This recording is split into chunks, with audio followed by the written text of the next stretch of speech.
Well, here we are again, ladies and gentlemen. I am Nick Dichiria, joined by Sean Green and the legend Will Stuart at the Tournament Champions in Kansas City, Missouri, brought to you by Partners Promoting Darts. Earlier today, we saw the No Cap and Division I triples, and now here we are, the No Cap doubles going on in the bullpen. Sean, how are you? Buddy, I'm doing well. It is good to be back in action this evening with you fine gentlemen. This is a good matchup to get started with. Travis and Tyler, Scuba Steve and Bob Anderson. I mean, you said it yourself there. I mean, this is some fantastic darts that are going to be ahead of us, and really great darts that we're going to see all evening. We saw the No Cap doubles the last couple nights here, and it's one of those nice things to see is these high-level players shooting it out and towing edge to edge. Tyler actually impressed me earlier today. We got to see him for the first time in triples. He did really well, and you can see right there, nice 7 mark from him. And this is going to be that middle bracket match, so they did already get one loss in here. Winner will play the last night's winner overall, Kenny Doyle and Nick Slepic. Okay. We do have some news for you right out the gate. Speaking of gate, Leonard Gates and Jeremiah Millar are out of this tournament. Already. Wait. I don't think I heard you right there. That can't be the case. They're What'd you out. say? They have already lost 3 times. And that just shows how tough this room is. This is some real deal darters. Sure, there are some fan favorites. Sure, there are some people that are well liked in the dart community and well known even in the dart community. But there's a lot of shots that can hold their own here, and we're seeing that right now. Steve Diker, got a chance to interview with him earlier. Really nice guy. Wearing that lucky glown glass ring right there, by the way. Shout out to that. Yeah, gets himself a 4 mark. Tyler's going to come up trying to close the 18th at some point. Eventually, they'll have to close if they plan on winning.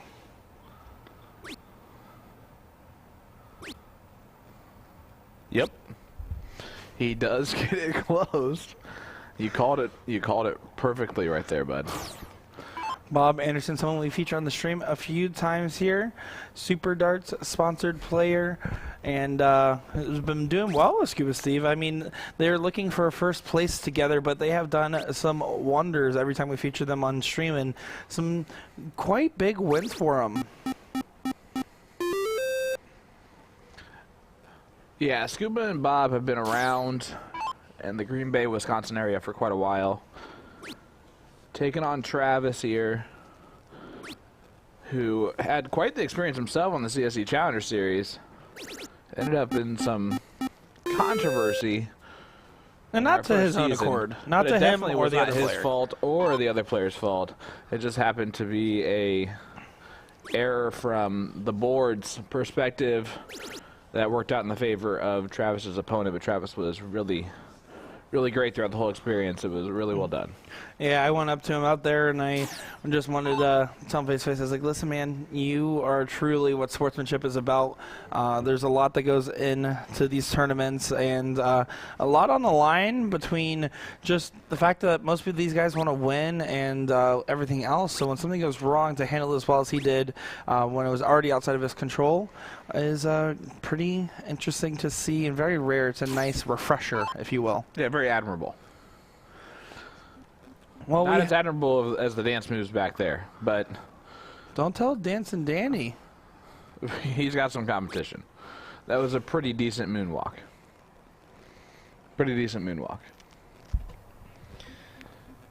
Oh my gosh, it's Will Stuart. Showing some moves here. Yeah, I figured I'd hop on for a little bit. Why not? We'll have some fun with it. Some Wisconsin nights in the stream here. You know, A lot of Wisconsin people tuning in for the week. Speaking of Wisconsinites, I'm pretty sure I caught my dad out there wearing a Boom Goes to Wisconsinite jersey. Nice to see his support of Wisconsin, Green Bay in particular, and the Boom culture. Yeah, you know what they say, go Pack, go. Yeah, you've been saying that ever since the Colts started performing so poorly. Oh, wait, they have been. What? Why was that like a rebound take from you there? I was just trying to piggyback on the dissing your dad, and you're turning it back around on me. Tyler Felt stepping up to the line here. Yeah, Tyler and Travis in pretty good position here to take this leg. See over there wearing that suit jersey, that's going to be Devin Hunter back there, alongside with just a bunch of other great shots in this room. That's one of the cool things about this area we're in. We're not far off from the main dart playing room, the main streaming room, if you will. So we're right around the corner, and it's nice because when we walk out there, it's talent after talent after talent. Being able to talk with them, meld some minds, and really understand the game, and maybe asking about what happened when some of the strategy that we've seen on the stream. It's really cool to talk to them face to face.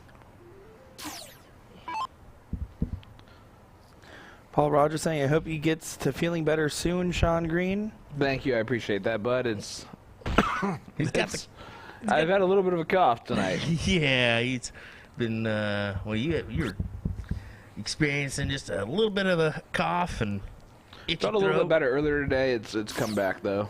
Yeah. It's always a bad day to stop sniffing glue. What? What? What? What was that? Why do you do these things? Airplane, picked a bad day to stop sniffing glue. I figured it my would goodness. cause anybody to cough. Oh, he tried to hit us with a movie. One more of reference those there. outbursts, and you were editing videos. You for are us out tonight. of here, bud. You're saying I get to go to bed early? Oh my! Even Jake was like, "Yeah, that's an airplane movie reference." For one time, he hits us with a movie reference. Yes, that's funny. Ton 80 Dart Supplies. They got some taste in their commentators. I see. Yes, they are laughing with you and not at you for sure, Nick. All right, now we are into the middle game here. We've seen this time and time again. 501 Big Bull Open Out. As we've said time and time again, it is about taking out this game within 10 darts, within 12 darts, usually at 10 for the team going first. Team going second here, if they hit a hat trick off the rip, they need to be hitting some form of a 9 mark if they want to try to get ahead. Because it's tough. It's tough to win this, especially at the no-cap level. You expect everyone to hit a bull every single time. As we've seen. As you're seeing it so far. Yeah. Back-to-back hat tricks between these two. Yeah, the Fat Bull 01 game can be just so difficult to really turn around and break throw on, especially at this level. Most of your individuals are going to hit that Fat Bull most of the time. Surprise here, Bob missed 2 right off the bat here. Let's see if he can recover and hit this third dart. Does so, 275 compared to 351. Travis can gain the advantage here. Is it fair to say that Bob Anderson has been struggling a little bit this TOC compared to the level he's capable of playing at? Yeah, I think Bob would honestly tell you that maybe he's been struggling this year, let alone just at the TOC. I think that Whammo, they didn't have really, he didn't have really the success he's used to at that one. So yeah. Oh I would no, say so. that's a bad dart. Leaves a bogey finish. Sorry guys. No, but that's a pivotal miss now, because that means Tyler Feltz can guarantee them being first to an out, which is crucial because you have an opportunity now to steal the game that you should never have a chance to steal unless you're playing perfect. And steps Tyler, 136 now. Another bull leaves 86. That's a good spot. And that's unfortunate because Bob's not going to have a chance at a checkout here. And an easy checkout for Travis when he steps up again. Yeah, I mean, between him and Steve, they missed 3 bulls in total, and you'd have to imagine that the game would already be out on that turn right there if those darts went in prior. What do you think, bull double 18 here? Every time. There's the bull. Trip 12 for the fans. You can go regular 18. Gets the big 18, and that'll do it. That's a, oops, sorry, didn't mean to kick you there, Sean. That is the way to take it out and kind of sneak a game away that normally is not won. Oh, yeah, you said it never happens. Never break the throw on the 0-1 This is game. the first time. Nick Dichiria saying that all day long, twice on Sunday. In about 6 or 7 matches, this is the first time we've seen that actually happen. That's true. But it does happen, apparently. Yeah, it's just very hard to. It requires the team going first to make a mistake. Well, these guys. Raz, I would say I agree with you on that one. It should be. He should have gone at the 19s with 73 left, not the 17s. So it looks like Wes White and them are not started yet. So it does look like Brian Dennis and a few others are going on board number 4, as Brian Dennis actually just got done hitting a nice 9 mark. So That here we sounds go. about Let's right for check this Brian. out. Brian Dennis, Jesse Gore, Tony, I believe that is going to be Tony Stevenson and Jeremiah Berger going at it here to see who plays Jules Van Dongen and Mike Carter in the King Seat match.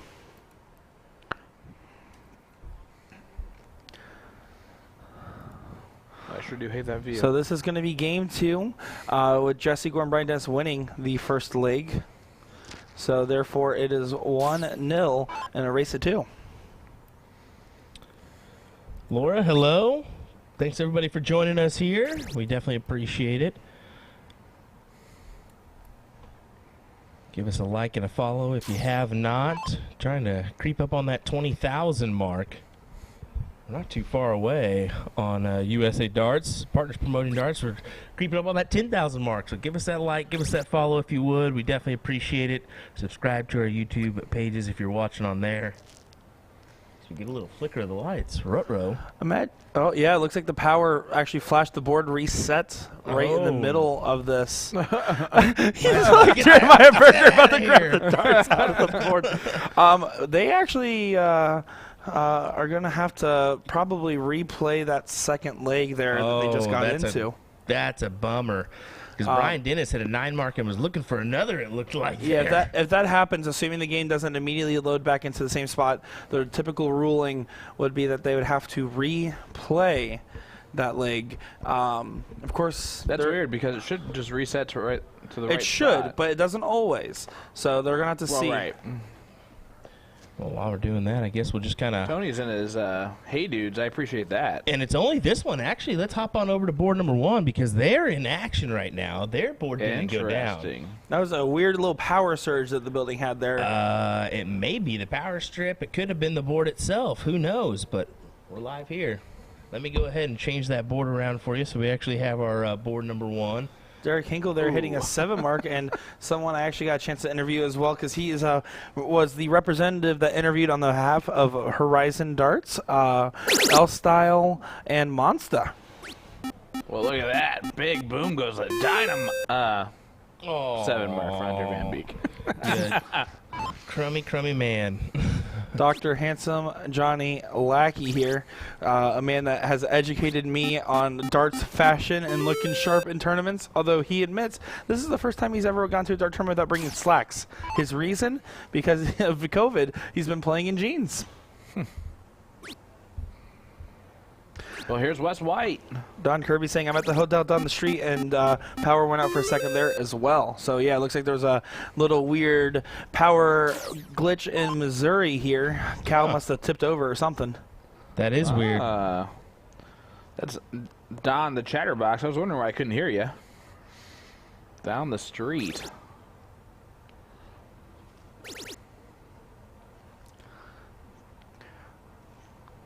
Does Derek look up? It looks like he's staying down. Oh, he did look to stay down. In 2018, in the no-cap doubles, I actually played Wes White and Kyle Liddicky. Okay. And That then didn't sound like it was fun for you. I missed my out in 01, and that's all it took. Yep. That'll do it. And let's be honest, it was not close. Those guys are some talented shots. Wes White, no stranger to darts greatness, and someone that has been trying to get back onto the scene a little bit more lately. I know he did have a cancer diagnosis at about 2019-ish, and I think he did take a little bit of break from darts around that time, and is back at it again. He's been doing great. Looking great, playing well. Everybody in South Dakota called him Pops. Yep. I don't know if you didn't know that one. He's well known. Been in the PPD system for quite some time now. Actually, they had a replay of the 2012 Tournament of Champions out there in the hall, and Wes White was one of the ones I saw. Well, there you go.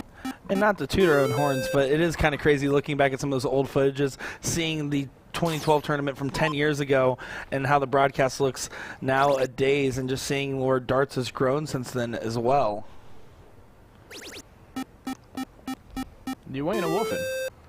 Well, Wolf and I ain't. Johnny Lackey coming up here. Has a good opportunity. Probably going to take those 18s out pretty early into this throw. I mean, he only needs 2 singles. You'd have to imagine it's got to go. And there it goes. Right on the money. This is a last chance game, so whatever team loses is out of the tournament. And the winner of this match does play Skylar Lepine and Billy Meyer from D&D Amusements.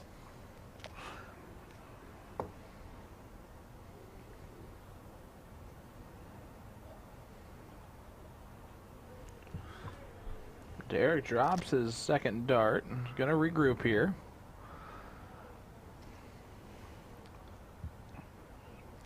Figures out what he wants to do. If he trips to 17, do you think he looks at the 16? I think so. You have to stay now. Yep. Yeah, he had to try and fit it in there. Did not do that. I'm going to give a quick shout out here to the handful of players that have won at least twice now with a 50K Supercharger by their name.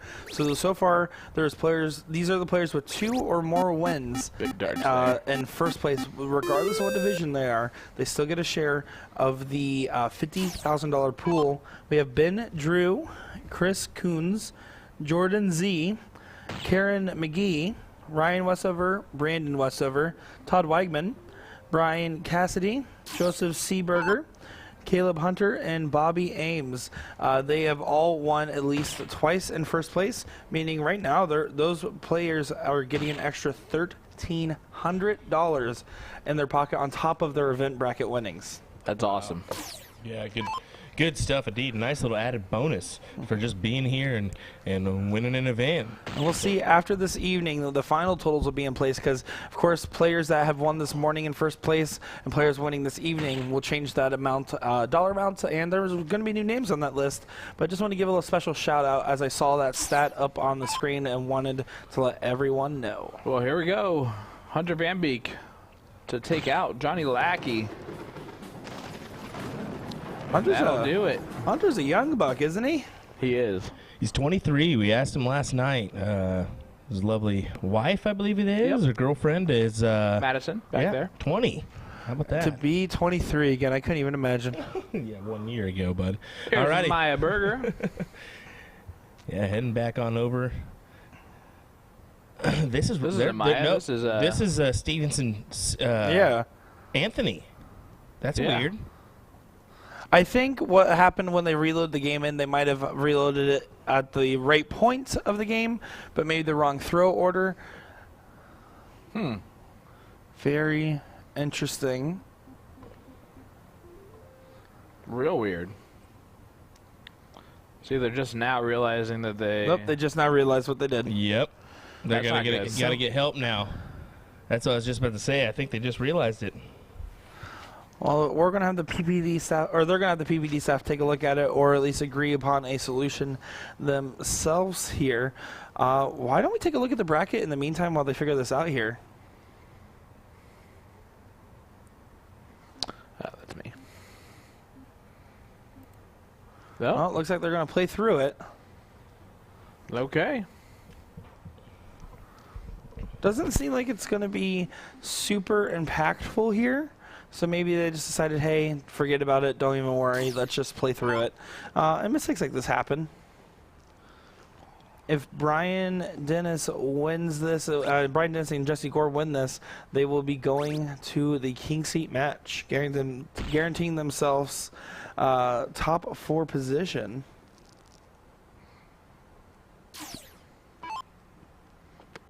There's Tony. Yeah, it looks like they're just going to play through this way. Yep, Jesse Gore only needs 2 bulls to wrap it up.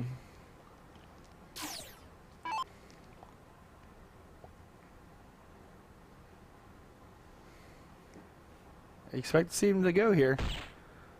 One's good. There it is.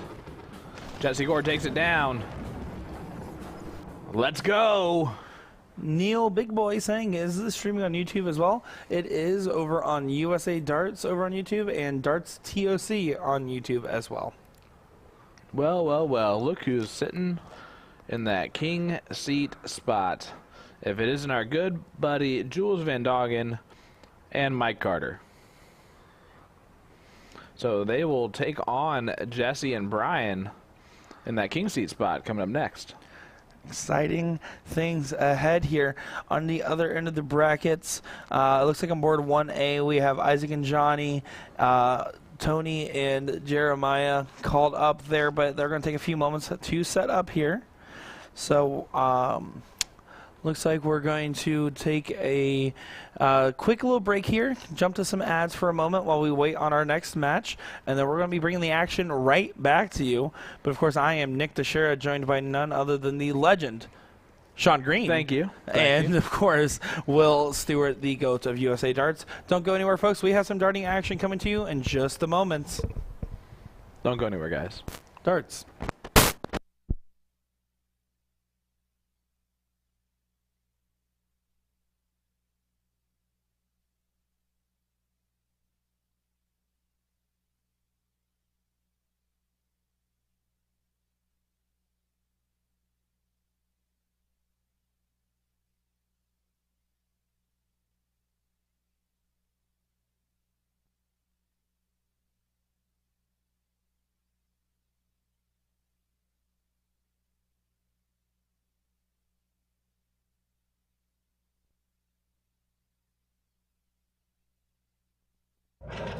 It's brand month, and we're featuring Target darts all October long, starting with our dart of the month, which is going to be the Hema darts range.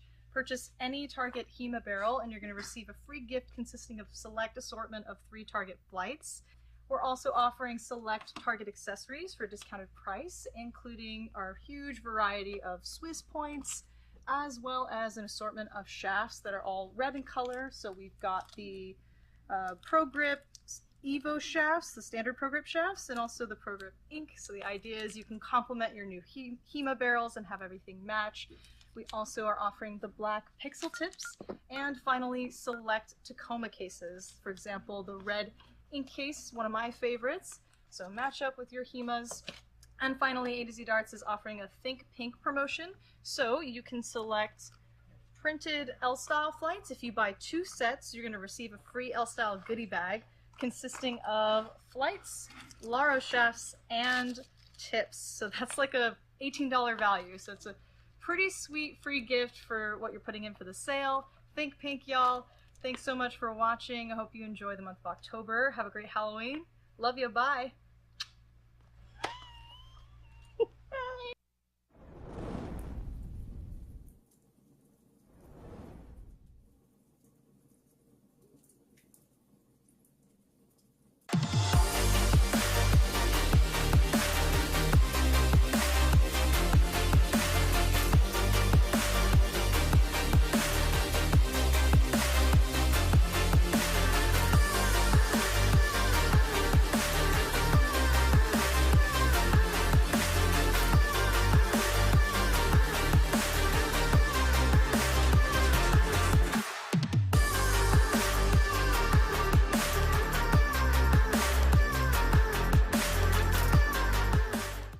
are 5 total options in the Hema range, 3 steel tip labeled 01 through 03, and 2 soft tip variants labeled 10 and 11, with multiple barrel weights for each option.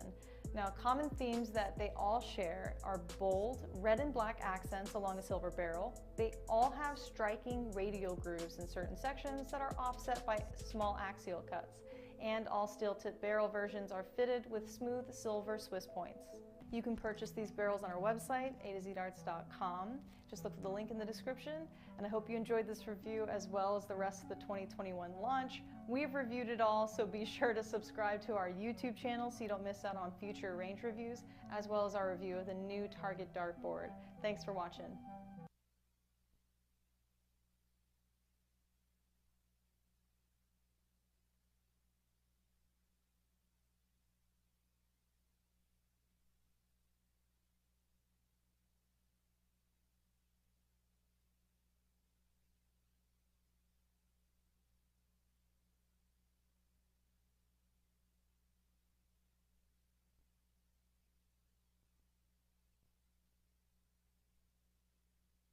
Welcome back here. We are live again for the No Cap Doubles at the Tournament of Champions, taking a look at another last chance side match. Billy Meyer versus Skylar Lapine, Hunter Van Beek, Wes White. One game to take it all. Looks like they just got the diddle out of the way, and it is time to get ready to rumble.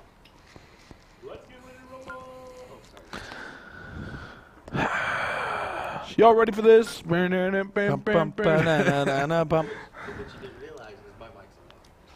Oh. Sometimes awkward. we're very serious, and sometimes Will and Sean and I are just all messing with each other. But who's not messing around? These players at Why the do you board. do that? Why? Why? I love you so What was wrong with much. that? What was wrong with any of that? Nothing at all. Guys, in chat, let us know. Was there anything wrong with what I said there? Well, it's time to get this rager of a match going. All right. Wes White. Wes White steps up here, 19s. Gets only 4 of them. And Skylar Lapine's partner, Billy Meyer, is going to step up.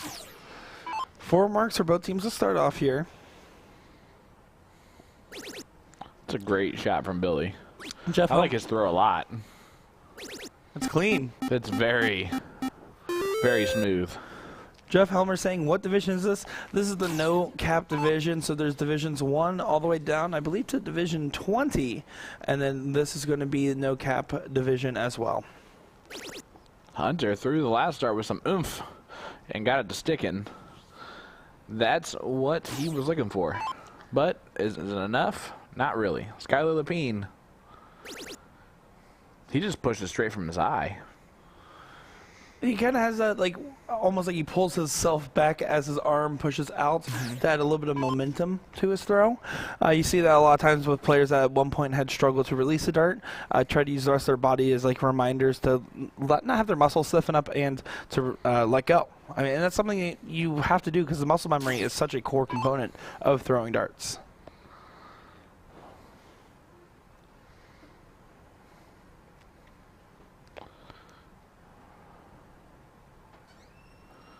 Billy this go around is not as steady as the first shot that we saw from him. He was moving a little bit more there with his body.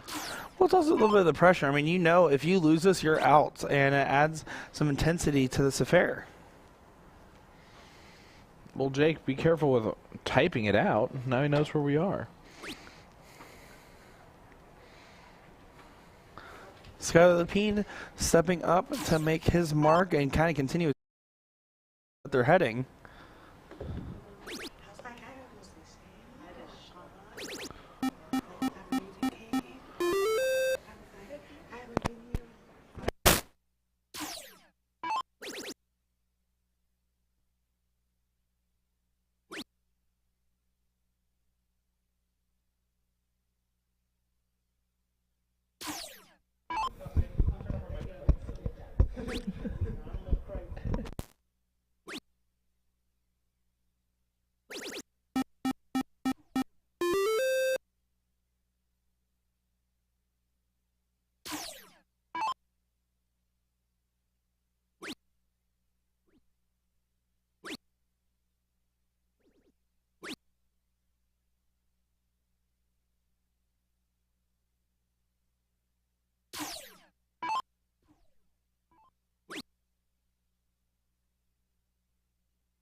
Sorry about that, guys. Hunter Van Beek stepping up. Can't do a whole lot now. Skylar Lapine and Billy have done some work while we've been off. Every once in a while, you get a couple people that jump in here, say hello. So Yeah, that's Miss just out of Albanese. courtesy, Says hi. we turn off our mics just because you don't know what state that person is until afterwards. But no, I mean, we had fun. We just turned them off just in It was case. definitely one of Will and Sean's fans to say. No. Please. It was. No, it's Miss always great. Albanita, actually, we know her from Vegas. Yes. Yeah, exactly. Super sweetheart. You know, she was funny. Great she was, shot, too. She was calling me the kid of the group, and then she said I might be driving the boys to drink, and I'm going to have to agree with her. Billy Meyer, Skylar Lapine taking this one here. Well, here we go. We're going to hop on over to our board number 1E as Jules Van Dongen and his partner Mike Carter are taking on Brian Dennis and Jesse Gore. Let's go ahead and take you on over there now. The 1E. The E stands for everyone needs to watch this right here because this is going to be a great match. As we saw Jesse Gore and Brian Dennis actually take down Jeremiah Millar and Leonard Gates earlier in this event. Yeah. Did we mention they're out of this tournament? This is the King Seat match, correct? This is. So it's going to be race to 4 format, all cricket. Looks like Jules and Carter won the diddle, so they'll be going first here. Time to see some great darts from these guys. All right, there's our first look at Jules tonight. 4 for 5 on the weekend. He does have that one loss. Way to keep bringing it up, Will. Hey, that's still a good stat. I asked him. Me and him actually just chatted for a little bit out there, and I said, hey, that's a big win there, man. That's probably the biggest win so far. He's like, yeah, felt nice to get one under my belt, especially to get one up on Leonard because he's had my number for a little bit, and he felt like that was something that he can take and use as a little confidence booster going back overseas. So let's see what he does as Brian Dennis throws in a nice 9. Yeah, Brian Dennis used to doing that. Boom goes the dynamite Brian Dennis. Here's Mike Carter. Been throwing very well all weekend long as we see only 3 from him, though. Brian Dennis was one of those people that helped kind of ironically perpetuate the boom goes phrase because they were the 9-mark record holder for a long time. Oh, Jesse started to walk that third dart in, ended up turning his body just a tad into the trip 5. Now, meeting Jules in person, I did meet him back in New York, but properly getting a chance to talk with him out here was nice. But it was really cool to actually chat with his dad.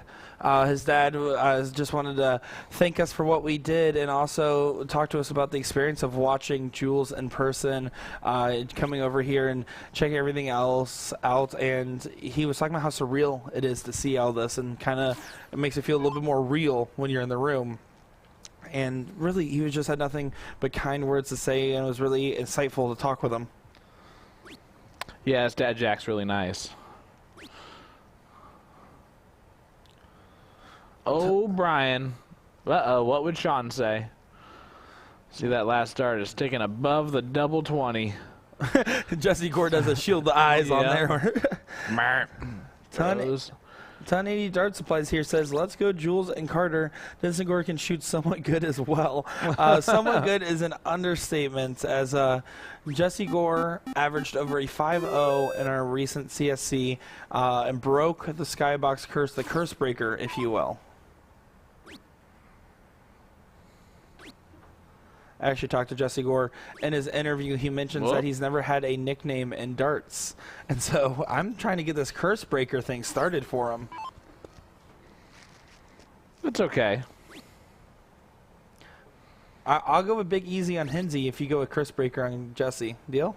No. All right. Yeah, that's probably fine. As we see Jules Van Dongen get in what he needed to get done. Takes the point lead. Closes off the 19s. So you're going to see Brian go to the 18s, see how many he can get. How about all of them? Gets all of them. Boom goes the dynamite Brian Dennis. So he goes 9 mark, boom, and then 9 mark. Yep, that's why you do not shoot at the doubles. Because you're bound to hit the triples. Well, Mike Carter.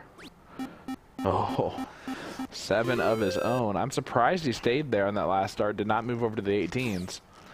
One of the things I talked about with you earlier, Sean, was the difference of seeing how triples, it's hard for players to remain hot, to remain throwing strong, because they're so long in between each throws that even if they are hot or on fire, it's really hard to tell because they only get to throw 3 darts out of every 9. And here you kind of get to see in doubles the players really start to shine almost. Yeah, and they've also been throwing all day. That's not waking up early in the morning just to throw darts. So there's a couple other avenues on why they throw a bit better in doubles in the evening. But that's definitely one of the reasons, for sure. We'll get some more darts in the board, a little bit more rhythm. Just it makes it feel a little bit closer to the action. There's not huge gaps where you're coming up to different board states each time. You're in a lot more control because how you shoot your turn pretty much dictates how your opponent will shoot theirs. Jesse looking at the 16s to get the point lead back. And oh, he went at the 17s on dart 3. That's a bold move, Cotton. We're going to see if it pays off for him. Do you think that was an accounting error? No, I think it was a mental error. Well, looks like it's going to hurt. No, not the sting that Jules wanted to land. But it was a buddy shot. It did some damage. It is, but it's also going to be a situation where, even if they go trip on the 16, they will not have the point lead if they decide to close the 17s. I do think there's an argument to close them pretty soon, though. Well, Brian Dennis says otherwise. Gets 6 16s. Here's Mike. Yep. Mike Carter earlier playing triples with, I believe, Austin Braswell, Jesse Gore, right? Oh, or, sorry, Brian Dennis and Austin Braswell. That might hurt. That right there is probably going to hurt. Jesse needs to capitalize. It's not going to hurt as much as he wanted it to. And that's a bad situation with Jules right behind you. Jules just needs a 5 mark here. Trip 15, single 15, single 16. There's the trip 15. Got the hard part out. There goes the single 16, and did it. Huh. It's like I could see the future. Nick Stradamus at it once again. Although I do like Shiloh in the chat keeps saying, I want to keep trying this Nicolicious thing until it sticks. Keep trying. It's pretty good, though. Not going to lie. Ooh, look at this. Oh. And that's Brian Dennis's never say die attitude. Away, but will Mike Carter get the 3? He's going to right there. Yeah, he does. That was coming out too easy. Game 1. Made that look easy, that is for sure. 1-0. Van Dongen and Carter. Let's race to 4. Oh, look at that. Little love there between Brian Dennis and Mike Carter as they did play triples together this morning. And you can see as much as they are opponents, they are also friends here.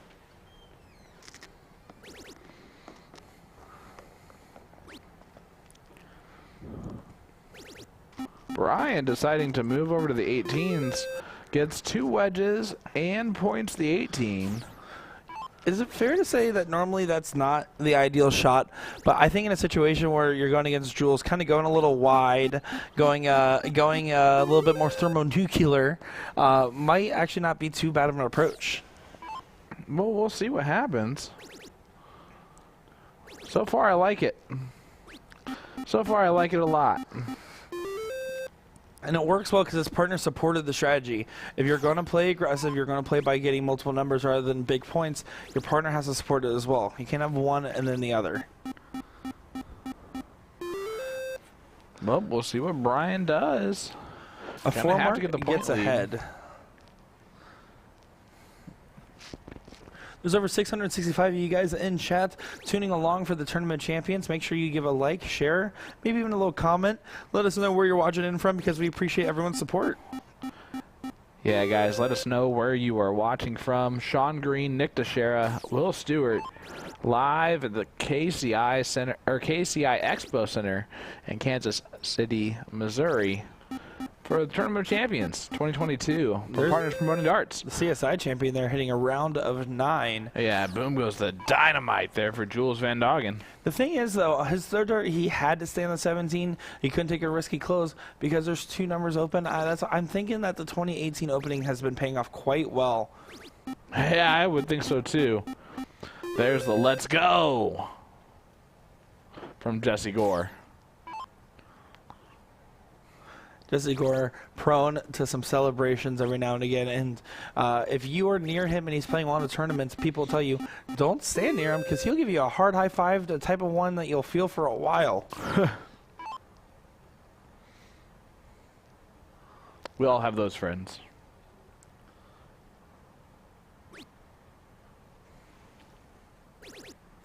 Wow. Very aggressive close. Oh my goodness, he's I don't know if I love that last dart, Brian. I'm gonna be honest. Hate it, hate it, hate it. Not with Jules coming up. I liked the second dart. I liked going for the 16 close. Jules can white horse here. But exactly, why would you give the opportunity to Jules? Jules can white horse here. Jules white horse here.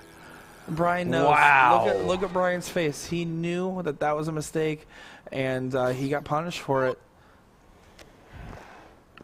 Wow, wow, wow. And all of a sudden, this is a 3-3 bull race in a game where Brian Dennis and Jesse Gore were leading it. Miles away. Miles. It's just wow. A series that should be 1-1 is now 2-0. What a huge upset in that leg. That was incredible capitalization from Mike Carter and Jules Van Doggen there on a strategic error. Well, that was just a Jules white horse. That's what that was. It was a Jules white horse, but that's also not just his white horse. It was the fact that he was able to capitalize in a situation. It adds pressure when you know you have to do it right there or you're going to miss that opportunity. Yeah, Brian had an unforced error there, that's for sure. A third dart. He'll kick himself on that one if they end up losing the match. Lisa says it best in chat. She said, whoa. Dynamite drop in.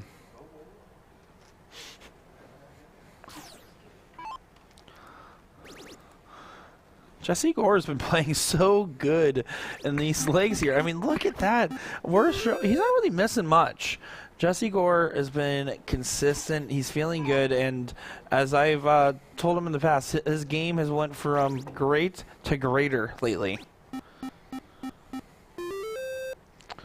Yeah, you can just see the confidence growing in Jules as the weekend goes on.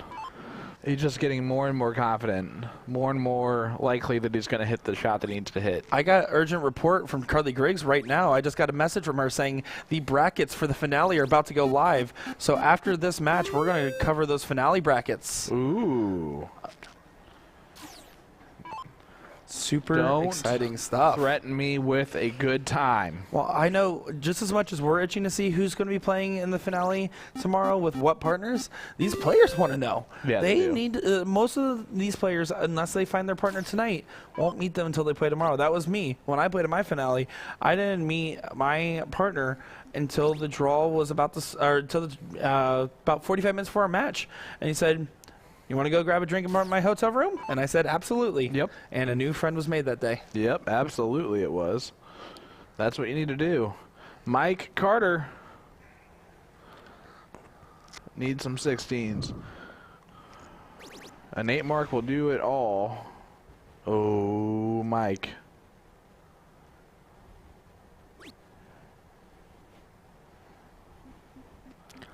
Hey, look at Dustin in the chat causing trouble. Causing trouble. Hey, Dustin Holt, that's Will Stewart's dart tournament best friend. Causing trouble, saying, looks like it's about time you guys showed some lower levels. Talking trash about these two. And Lisa's right on it.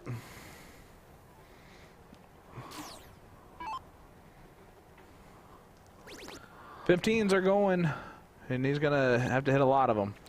Not going to this time, but still the important part is the 2-0 advantage. The break a throw there gives him a chance to win this without it having to go the distance. Crazy, crazy stuff. As we noticed, Jesse Gore, Brian Dennis learned their lesson. They are not going to go light on the points this game, as in a series where they really should be 1-1, and they're now looking to be 2-1, trying to catch back up.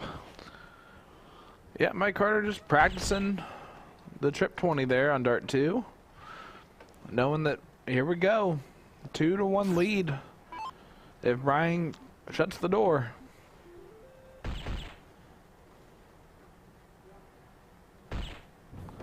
Gets it done. Brian Dennis, Brizzle, as he is going, Brizzle, in reference to Snoop Dogg. Okay. That's what he told me. This is his new nickname, and it was on the back of his jersey this morning. I saw that one's not off the dome for once. I thought it was Mrs. Dennis.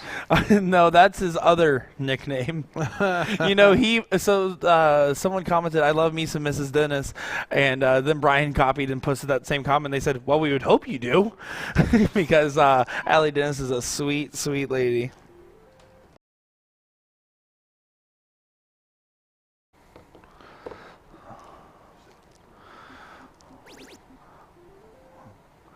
Brian Dennis doing some good capitalization there. Jules only starting with a 2 mark on the 20. Brian Dennis doing a lot more than a 2 mark, that's for sure. Samson saying the elite finale bracket is posted. Yep, I just got a text right now. They went from about to be live to live. So I'm going to go ahead and take a quick little peek at those, but we're going to talk about that after this finale here, of course, because right now this King Seat match, before we talk about the finales. Yep, not all three of us are looking at that or anything. Definitely not looking at that one at all. But we'll keep you updated on that one afterwards, just so you guys can kind of see it as well. We'll pull it up on the screen for you guys. There's quite a number of individuals in the Elite Final. Well, there's 3 divisions of the Elite Finals, because this is the main thing that all players are gunning to play in. And that's the thing. We're scheduled for 10:30 to 4 o'clock tomorrow, but we're not going to stop streaming if the finale is getting done at 5 or 6 o'clock or later. Who knows where it could we end up. But I should correct myself. There's 3 brackets for men and 3 brackets for women. Oh, so okay. 6 finales in total. There's 3 different divisions, the top of which being elite, the middle being master, and the bottom being pro. And it's based off your performance and remote qualifiers that they did leading into this, based off vouchers earned from individual vendors. Back to the match here, though.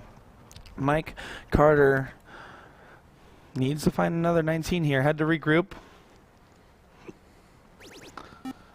All right. Sorry, I wasn't doing anything. There's some good teams. There is. That bracket's exciting to look at, but we're going to have to hold off. It's like trying to be told the night before Christmas to not open the presents, because we're all like, I wonder who's got who, what's going on. And really, right now, there's action in front of us, too. I just don't know what to do with all this different things going on. Jules being dominant right now. Yeah, Jules is dominating. And think about it like this. Jules started with a 2 mark this game, and then now woke up. The dragon is flying and breathing fire. 2-1 scoreline.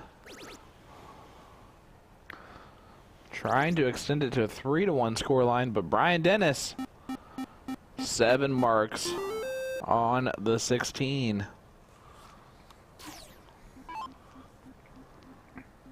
Here's Mike.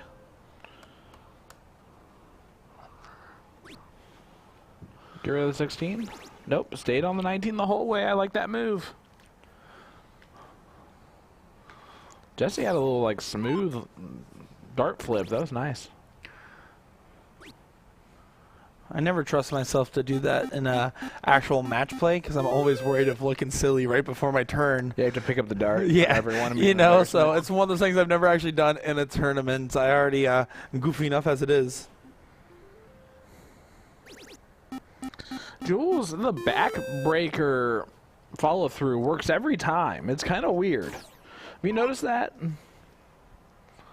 The backbreaker follow-through that he does? Yeah, it's definitely kind of a unique follow-through. He kind of gets that little lunge forward, I like to say. It's on like a, wow, look at Brian Dennis, but it's on like a, I need to get it type shot. Yeah. You know? Yeah. It's like, here's a big one. We have some people watching from the Netherlands right now to support Jules.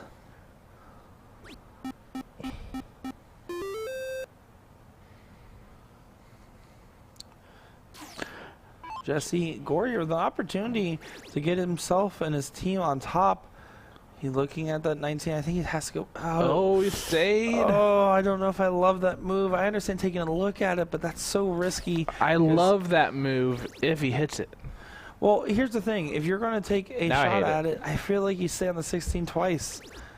Wow, Jules doing dragon-like things. Now a 9 mark is required to close the distance and get them within 1 mark of each other.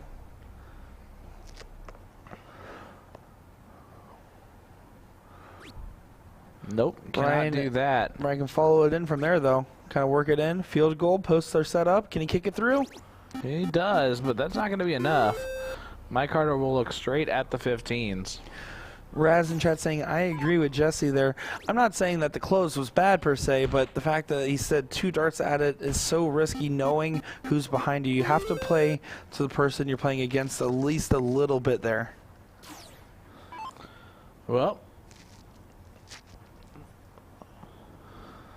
this is looking like it's going to be 3-1. 3-1, which again, I'm still troubled to believe that the series would not be at least 2-2 right now if it weren't for the misstepping from the other game. Well, there we go. 3-1 lead. Jules Van Dongen, Mike Carter.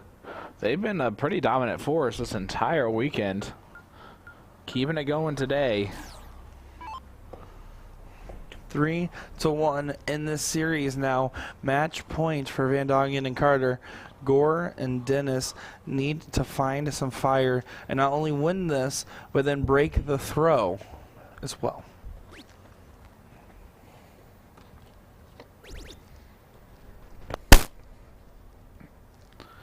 Brian, only a 4-mark start. And I say only a 4-mark because of this. Right here.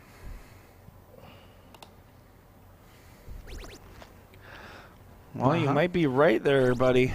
Uh-huh. You might be looking like a genius. Pretty close. Pretty close to genius. You know, pretty close to genius is close enough in my book. It's easy to rely on the top-level player to do top-level player stuff, so. Jesse Gore, like I said, been really playing solid lately. Has really picked up his game and brought it from good to greater. Mike Carter, always a fantastic shooter. And I want to give some respect to Mr. Carter. Oh my goodness, look at him go. Boom, boom, boom. Mike Carter, an 8-mark. But I want to give some respect as, you know, he was talking about playing with Austin Braswell and the fact that he's newer to the game and a younger shooter. And he just only had nice things to say, and it seemed like he was really taking it as a opportunity to mentor a new mind to the game. That's a big 7-mark from Brian Dennis. Gets the point lead, but not for long. There go the 18s. Jules is on a mission. Wow. I mean, you can't blame the guy for going in here and trying to win it all. He's doing his best to get that accomplished right now.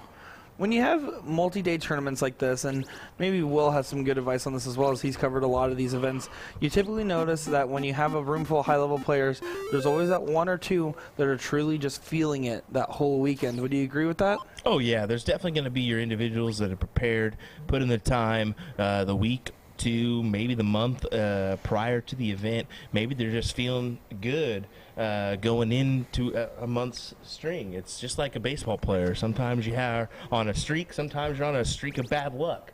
it happens. But yeah, there's individuals that are just on fire for the weekend, and some that are just hit or miss. You know, it's funny. I mean, at least as a player, I've had tournaments where I was practicing leading up to a tournament, playing terrible, and then all of a sudden you get to the event venue and day one, it's just all of a sudden all those things you were overthinking about, you're already there. You kind of put them in the back of your mind and you start playing. And players that have been struggling might wake up when they come to tournaments. Players that are good might become great when they're playing in these tournaments as well.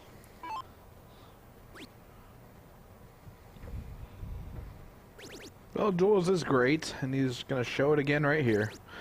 Gets the 7 mark. Called that one out, Wow. there, buddy. Why don't you? I mean, his greatness right now is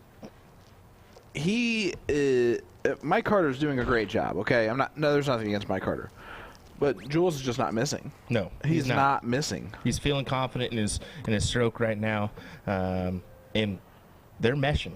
That team is meshing, and they're doing well. I could see them playing together in the future.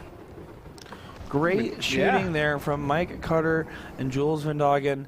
Brian Dennis and Jesse Orr, other than that one round, really put up a formidable matchup against them. It kind of makes sense why we saw Leonard Gates and Jeremiah Millar go down to a team as strong as that. Looks like we're switching over here. Game 3. Kyle Liddicky up at the line right now. Looks like he is playing with John Edwards. Yeah, against the Florida team. Yeah, your Florida boys there. This is going to be our 1-loss bracket. Just because I'm really good at process of elimination. Nick Selepic and Kenny Doyle won this event last night. They would like to win it again tonight. And just to give a correction here, no, never mind. You said 1 loss, didn't you? I heard 1 game in my brain, and I processed what you actually said because I thought for more than 2 seconds. Something I very rarely do if you can't tell by my commentary. Well, I appreciate you doing it for the first time ever. Hey, I called myself back out before you could get to it. I apologize. You know, you just... Kudos. He called himself out. you just settle down there, young buck. Kenny Doyle, my league partner, stepping up to the line. I actually haven't played league with him in about 8 or 9 months now. I just decided to step back, especially once I knew for sure that we got this gig. Knowing I can't play in the big tournament champions, I decided I need to start preparing for the tournament champions in different ways. But someone I played league with time and time again. Nick Selepic, one of those other players that has coached me. And if Kenny can't play, guess who subs in for league for Kenny Doyle? Nick Selepic. There you go. Well, they match their shoes. Look, they're wearing the exact same shoes. And they match the color of their hair, too. Which is pretty... Their whole entire outfit's matching. Except for the pants. So how do they close. How do they get the shoes correct? Probably and bought them dip from the out same on store. The pants. That's what I want to know.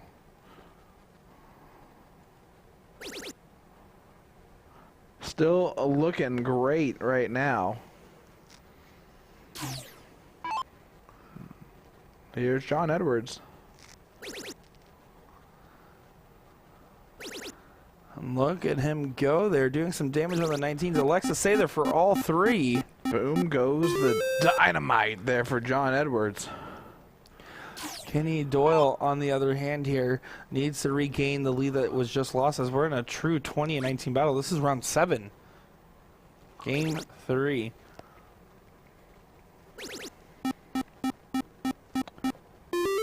Yeah, this is a real point battle, that is for sure. See what Kyle can do.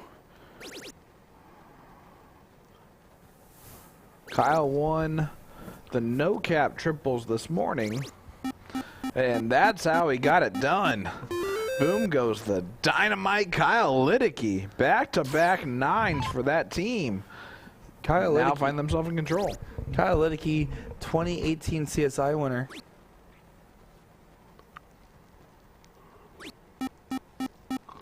Well, the 2022 CSI winner is waiting in the king seat.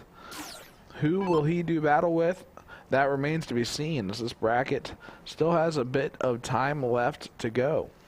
And you know what's nice is, yes, we have. Do they have this doubles no cap every night, and have we covered it? This is now the 3rd time covering it. Yes. Do you know what's nice about it?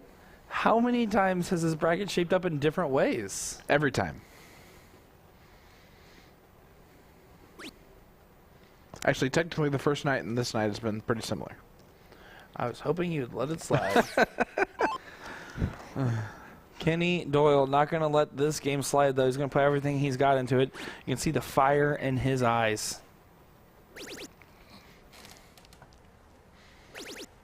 Look at that. Kenny Doyle, 7 mark. You called it, bud. Definitely getting that accomplished. This is... They're on the 19s and 18s. A long way into this leg so far. Round 9.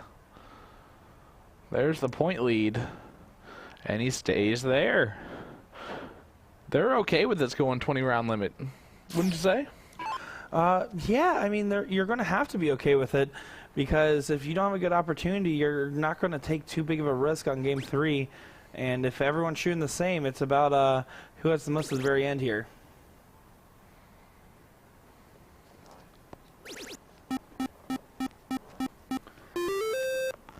This is back and forth right now. You have to wonder who's going to give first. So Stanley in the chat saying, he was asking a few questions about why the board's bigger and just soft tip darts in general. And he says it's much more easy. Van Dongen should destroy the rest. And while has he done very well and see a top level shot? Absolutely. I will never disagree with that. But what we will say is that the darts is harder than it looks, regardless if it's soft tip or steel tip. It's different types of competition because the troubles are bigger, meaning the strategies are a little bit different because you're expected to hit more. Strategies are a lot different. So that's going to be one of the big factors here. Of course, we're also talking cricket versus what's typically 0-1 on steel. So there's a couple of different subtleties, and the fact that Jules has not won every event he's played in is a testament to that. Well, he's won most of them, but you're right along those lines. And here's what I would say. How many steel tip cricket legs are going to go above 1,000 points for both teams? Well said. I mean, it's not something that typically happens because you'll run out of markers at that point.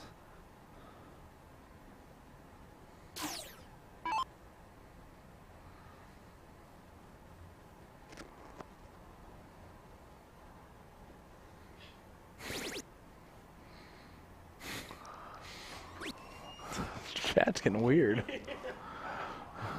The YouTube chat is getting pretty weird here.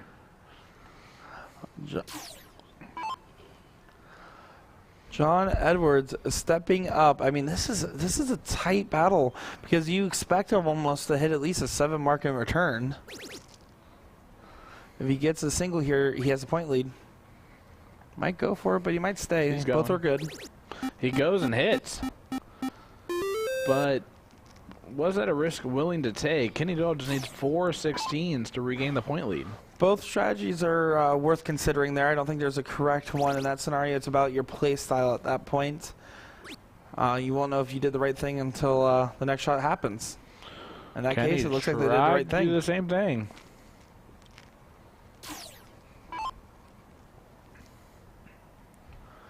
Kyle here has the point lead.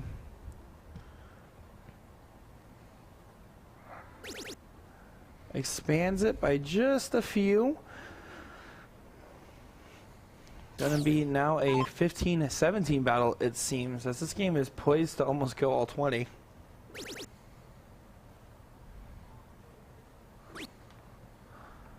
There's the point lead.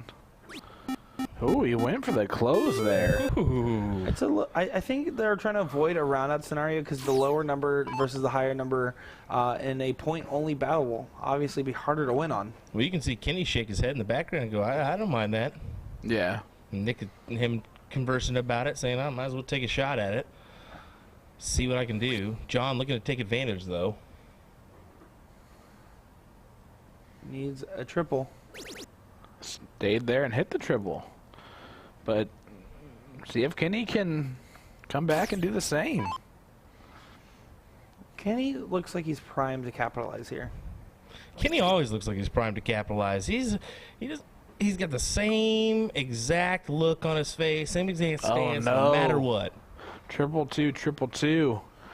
Even Nick is pained and anguished back there. He knows how big of a miss that was. Yeah, that present got delivered to the wrong house. Got delivered to the neighbor's house twice. And Kyle knows what the game is that they're going to play. I mean, you have 4 rounds left. This is the only way this goes.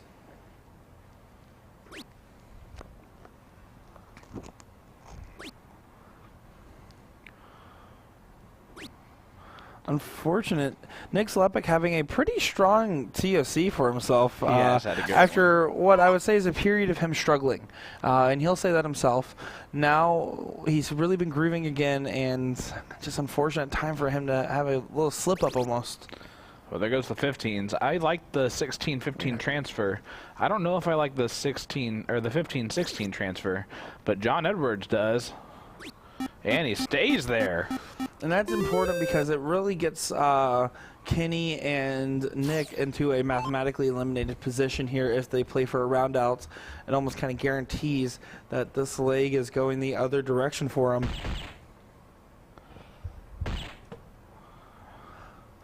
Yeah, I mean, we'll see kind of what will happen. You never know. You never know. It's still within reach there. 78 points is... It's a lot, but Lidicky's going to try and win this thing right now anyway. Staying on it? Nope. Goes down and trips a 17. Round 18, so just 18, 19, and 20 left. That means 2 throws left for Nick Slepik, 2 throws left for John Edwards, 1 for each of the other gentlemen here. Well, look at this. Another one of those would be nice. He got most of it back. 5 bowls. Nick letting everyone know it's not over yet, but John Edwards can just go for the win here. If I'm him, do you go for the win? John has to shoot right at this bull here. He is. Important dirt. Oh, boy. A little pressure on it now. Oh, my. my goodness. What Winning is darts happening? for Kenny Doyle. What is happening? Winning darts for Kenny Doyle. 1 bullseye, and he can go at closing. What This a would be time devastating. To do that. Oh, Kenny does not take advantage. But Heartbreaking and doesn't stuff. even hit a lot of points, which would have been huge.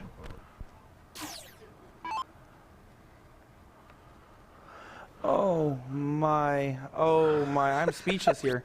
That is incredulous stuff that we're seeing. Oh, here we go. Kyle Lidicky for the win. He's stepping back. Do you go for it? Well, next round's last round. No, he knows better. Next round's last round. If he, on the off chance, even though he should be able to hit the ball, on the off chance he can't or doesn't, he knows that 17 made a difference here. Well, it did because of that right there. Doesn't leave 3 dart out. Yep. Slepik has to stay in point. And hope it's enough. Double bowl needs to be hit here, and it does not hit. And just a So single round lead. out for John Edwards. Probably won't happen. He'll probably get the point lead and close on the bowl. It you doesn't never really. know. It doesn't matter after he hits his first dart here. So first dart just needs to hit a single, and after that it doesn't matter. He can throw the bull, close it out before the round up. But that's a very dicey way What to a end a win leg. there. And did you see my wife's comment? She goes, "Oh, came to tune in here instead because the YouTube comments were tossing me into what can only be described as another dimension." Getting a little strange over there. Yeah, I'm keeping an eye on it on my phone, but our restream chat isn't pulling it, so I don't know what's going on with that. Yeah, it's real weird. Yeah. All right. King seat is set. That's Jules Yep. and Mike Carter. And then on the other end there, John and Kyle are going to move on to play Isaac and Johnny here. As you see my dad walk out with that Boom Goes to Wisconsinite jersey there. Looking Beautiful great stuff. Go Pack, go. Looking at the other end of the bracket, Eric and Steve against Mark and Todd just finished up. They moved on to 6th place, waiting on the 7th place match here. It looks like they're going to spend a little bit of time getting everything set up for our next match. So why don't we take a little Ad break? Nope. We got something coming up. We got something coming up. Oh, look at that. Not coming up. Wow. Going. We got ourselves a little... Well, it looks like we're just watching these guys warm up here as it's just Johnny Lee playing against Isaac Robinson because they were waiting on John and There Kyle. we go. All right. Oh, my gosh. You had me going didn't there. I? I was like, nope. They're I was like, waiting I'm for a pretty match. sure that all the bracket is waiting to move on right now. Let's go ahead and take a look at that bracket. What do you say, bud? Sounds good. We're going to get a little look here of that bracket. Oh, yeah. Sure. All right. As you can see now, Isaac and Johnny will be playing against John and Kyle on 1G. The winner of that one is sitting in that spot over there, which means they are looking at that third place match. Looking at how many matches we have left. Going on right now, Anthony and Jeremiah are Tony and Maya Berger. Tony Stevenson, Kenny and Nick. Board 1F is where that is going to be happening. So we have a couple matches coming up soon. Look at Mark and Todd right there real quick. I just want to give a shout out. So Mark Mears, of course, Florida player, but Todd Wiegman, he has actually won twice today. He has had 2 first places so far, meaning he has gotten 2 shares of that bonus pool, and so pretty good week for him. No wonder he is doing well in the no cap. Yeah, and Todd's a nice guy too. I got to meet him out front. Really nice guy. And I see like seems like we have a few moments here. We're gonna take a quick step away. Thought you guys wanted to look at the finale bracket. Oh yeah. You guys forgot about that, didn't you? Take a look at the finale bracket. Let's take a As you look can see, our real quick. communication skills have been on point today. Well, we're going to look here instead. See what we see. That's Leonard Gates. His partner's Mike Downing. And their opening round opponent, Jake Smith and Larry Keith. You might have to zoom out. Yeah, it doesn't help the actual seeing the box. Yeah. But looking and scrolling through some of these, Jordan Meyer, Jeff Simdorn, Jeff Burning, and Scott Mikovic.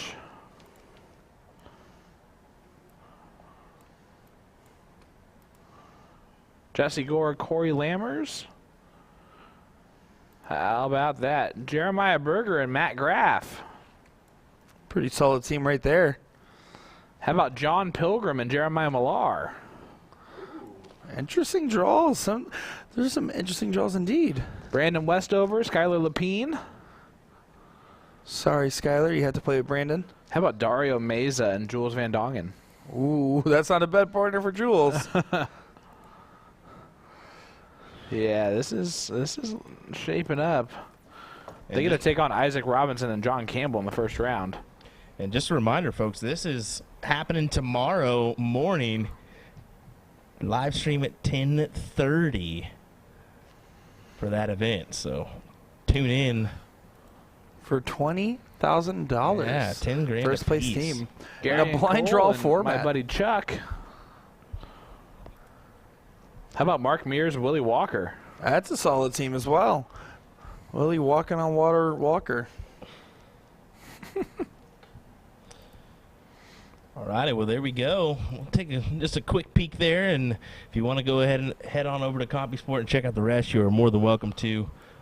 CompuSport.us, I believe it's what it is, right? Yep. CompuSport.us or the CompuSport app. Take a peek and see the bracket for yourself. All righty, folks, well, we're going to take a quick break before we have Chenzo our and match Don between Nick Slepic, Kenny Doyle, and their opponents. So hang tight. We'll be right back with some more action. Don't go anywhere, folks.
Hi there, everybody. I'm Nick Dichiria from USA Darts, joined by one and only Kyle Liddicky, one of our favorites from the TOC, a past champion of the CSI in 2018, and a second in the finale as well.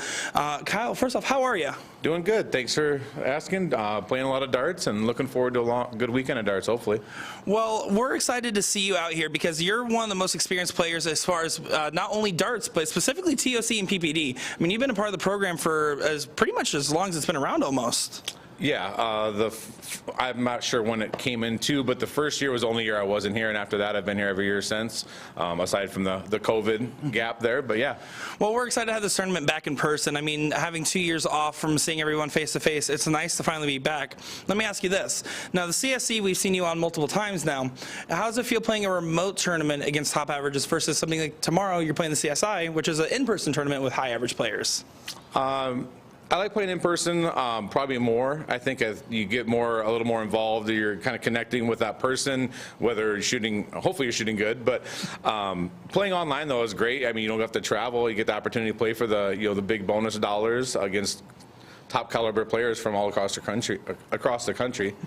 Well, you're a top caliber player yourself. I mean, time and time again, we've seen you post incredible averages, huge performances, and well, you're one of the few that I can say is a 5.0 average or more in this room. What do you do to kind of maintain those high averages? Do you practice a lot? What's your secret? Not necessarily a regimen, but playing leagues consistently whenever I can, usually about 2 nights a week playing league, and then at home, even 15, 20 minutes on a board, a night does a lot to help to, kind of maintain that average and, stay at top level and, yeah, hitting the triples. Well, that's the goal at the end of the day. With the CSI going on tomorrow, I mean, there's countless tough names. I've listed them off so many different times because they're every single name stuff, all 32. Yeah. What's going to be your key to coming out on top tomorrow? Starting strong, I think, for opening the game strong, 7 and 9 marks, those are key, set control of the game, then kind of maintain a point lead. But there's some incredible players out there. I've done it before. I was able to come out on top in 2018, shot great all day then. So just got to come out and hopefully, try your best and have fun. Well, 2018 is notable not only because he won the CSI, but because I went 3-0 in every event. And now with a lot of players a lot of people that will be watching this for the first time, a lot of people might be introduced to darts because of the stream and watching high average players go at it. What advice would you give to somebody that's watching this and says, I want to play darts after this? Yeah, to a new player, I would say, even joining leagues, obviously great. Find someone that maybe plays darts to kind of explain why you do things a certain way. I think that's certainly helpful as well. But yeah, have fun with it. Try to play. You don't have to play every single day of the week to be great. But just, join leagues, have fun, and try to just, get better every day. Well, that's a great piece of advice there. And one final question I have for you, Kyle. There's a lot of rumors surfacing around that you are Carly Grigg's favorite player. Is that true? Confirm or deny? I would have to confirm. All right. Well, I'm Nick Dichiria, joined by Kyle Liddicky, live from the TOC 2022 Tournament of Champions. Thank you for your time, sir. Yeah, thank you.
right, here for the one and done brackets, Jeremiah Berger and his partner taking on Nick Selepic and Kenny Doyle.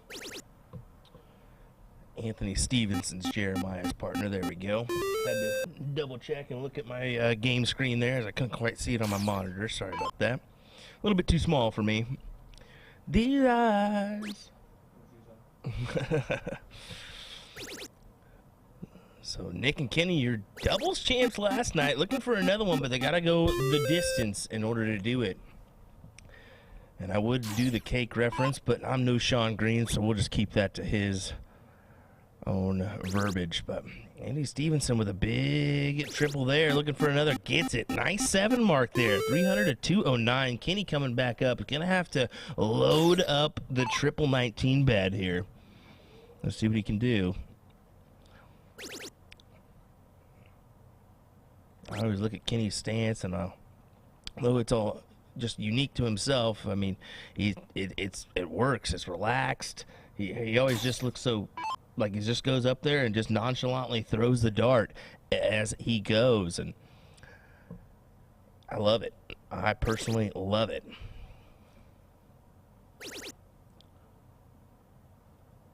Oh, going at that trip 17, and he goes, oh, whoa, what was I doing there?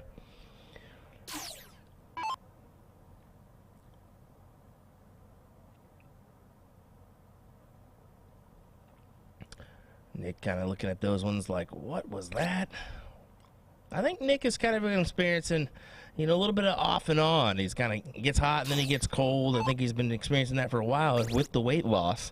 I think that a weight change or a weight shift, especially as dramatic as he's gone through, can always be one of those things that is difficult. It's tough to transition over. I think Callie Morton, a young lady that's experienced a lot of the same things with the weight change, where they just haven't gotten quite back into form, but they're looking to. So hopefully that'll happen in the near future for Nick. Although he will tell you it was nice to get the win yesterday with his buddy Kenny. And he played well to get that win, honestly. He really kicked it in gear when he needed to, got the 9s, got a couple big 6, 7 marks when he needed to, and helped out his partner to get the win. You could say that again. He's someone that puts a lot of expectations on himself to perform. He wants to it's not like he has the drive in the sense of like, I want to be the best in the room, but he wants to be self-reliant, so he's not disappointing his partners. And even though him and Kenny have a long history, he always is worried that about not playing up to snuff, how the expectations is and everything else. And he just is a guy that wants to do good, be competitive, and that's really what it's about. But yeah, you're right. That big win yesterday for them, huge stuff indeed. Big shout out to Bart Baresh from Wichita tuning in, a little hometowner chiming in saying we're doing great. Appreciate that, Bart. Appreciate everybody else. Any Koala tuning in as well. I love that. Appreciate all the viewership. It's been amazing. We've had some incredible numbers, honestly. We've been around the 500 mark throughout our stream. And peaking up at about 1,500 nearly, just shy of it. Yeah, well, Jeremiah Berger, Anthony Stevenson, they're going to advance, and unfortunately the Florida boys are going to be out of this one, as it looks like it's just one of them unfortunate go-rounds. Maybe not the bracket they wanted to see, but checking out our other boards. Let me go ahead and check out and see where we're at on board 1A. We'll be warming up there. I'm excited to see how this bracket unfolds here. I feel like when you look at each one, it's like reading a story. They all have something else to say. What we miss when we cover some of these featured matches is all the other matches playing side by side, the little jokes and small moments that happen, and the experience gained by these players, as some of them are trying to establish a name, some of them already have an established name, and some of them are just trying to have a good time.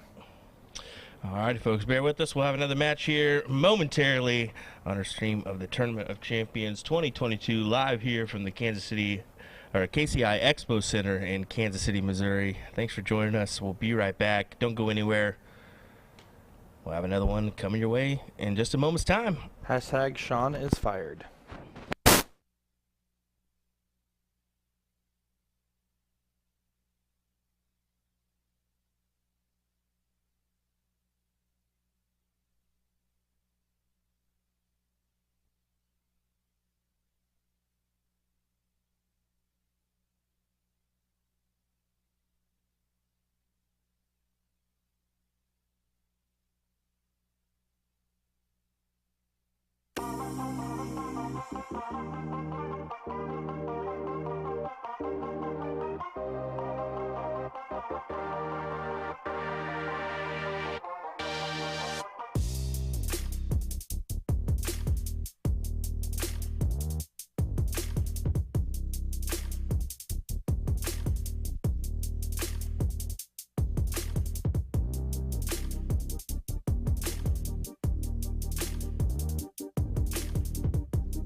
Month, and we're featuring target darts all October long, starting with our dart of the month, which is going to be the Hema darts range. Purchase any target Hema barrel and you're going to receive a free gift consisting of select assortment of 3 target flights. We're also offering select target accessories for a discounted price, including our huge variety of Swiss points, as well as an assortment of shafts that are all red in color. So we've got the Pro Grip Evo shafts, the standard Pro Grip shafts, and also the Pro Grip Ink. So the idea is you can complement your new Hema barrels and have everything match. We also are offering the black pixel tips, and finally select Tacoma cases. For example, the red ink case, one of my favorites. So match up with your Hemas. And finally, A to Z Darts is offering a Think Pink promotion. So you can select printed L-style flights. If you buy 2 sets, you're going to receive a free L-style goodie bag consisting of flights, Laro shafts, and tips. So that's like a $18 value. So it's a pretty sweet free gift for what you're putting in for the sale. Think Pink, y'all. Thanks so much for watching. I hope you enjoy the month of October. Have a great Halloween. Love you. Bye.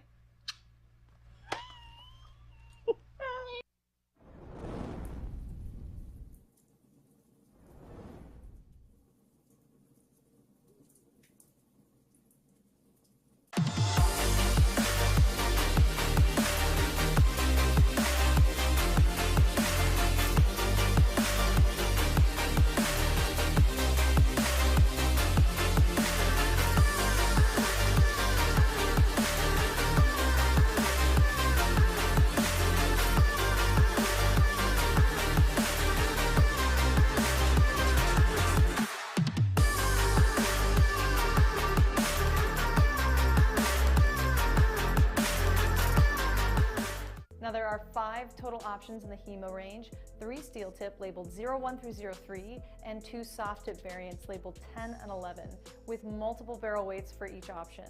Now common themes that they all share are bold red and black accents along a silver barrel. They all have striking radial grooves in certain sections that are offset by small axial cuts.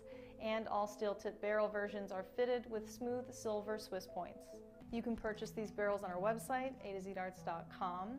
Just look for the link in the description, and I hope you enjoyed this review as well as the rest of the 2021 launch. We've reviewed it all, so be sure to subscribe to our YouTube channel so you don't miss out on future range reviews, as well as our review of the new Target dartboard. Thanks for watching.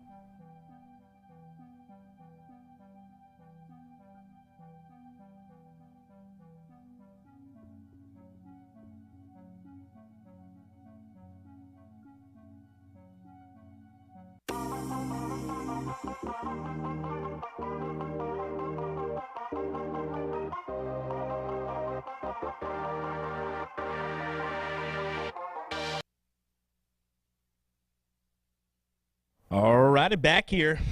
Last chance. Sean slamming some food in the background. Anthony Stevenson and Jeremiah Berger taking on Todd Wigman and who's his partner there? Let me check here. Todd. I cannot see that because I am blind as a bat. Let me pull it up.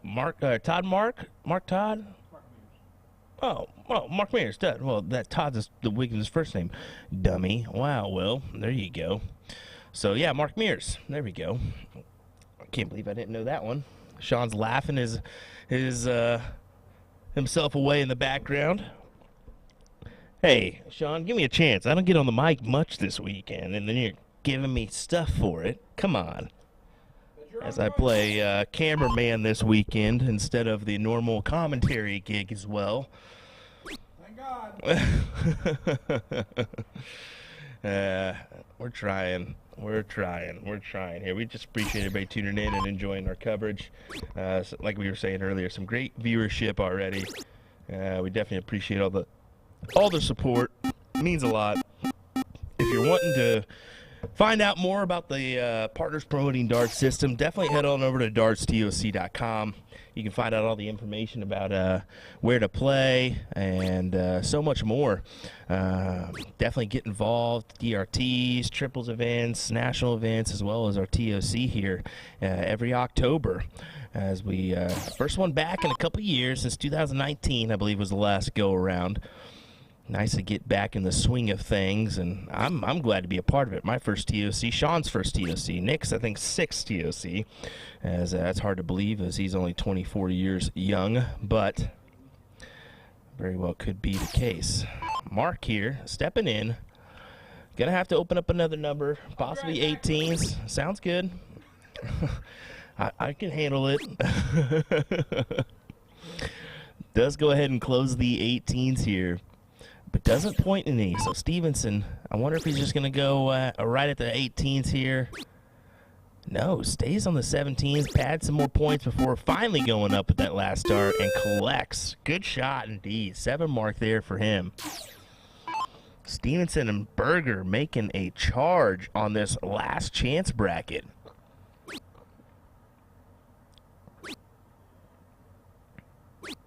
Todd only able to capitalize on 3 fat 16s as the Thunder Bunny is going to head back to his to his partner and wish for more.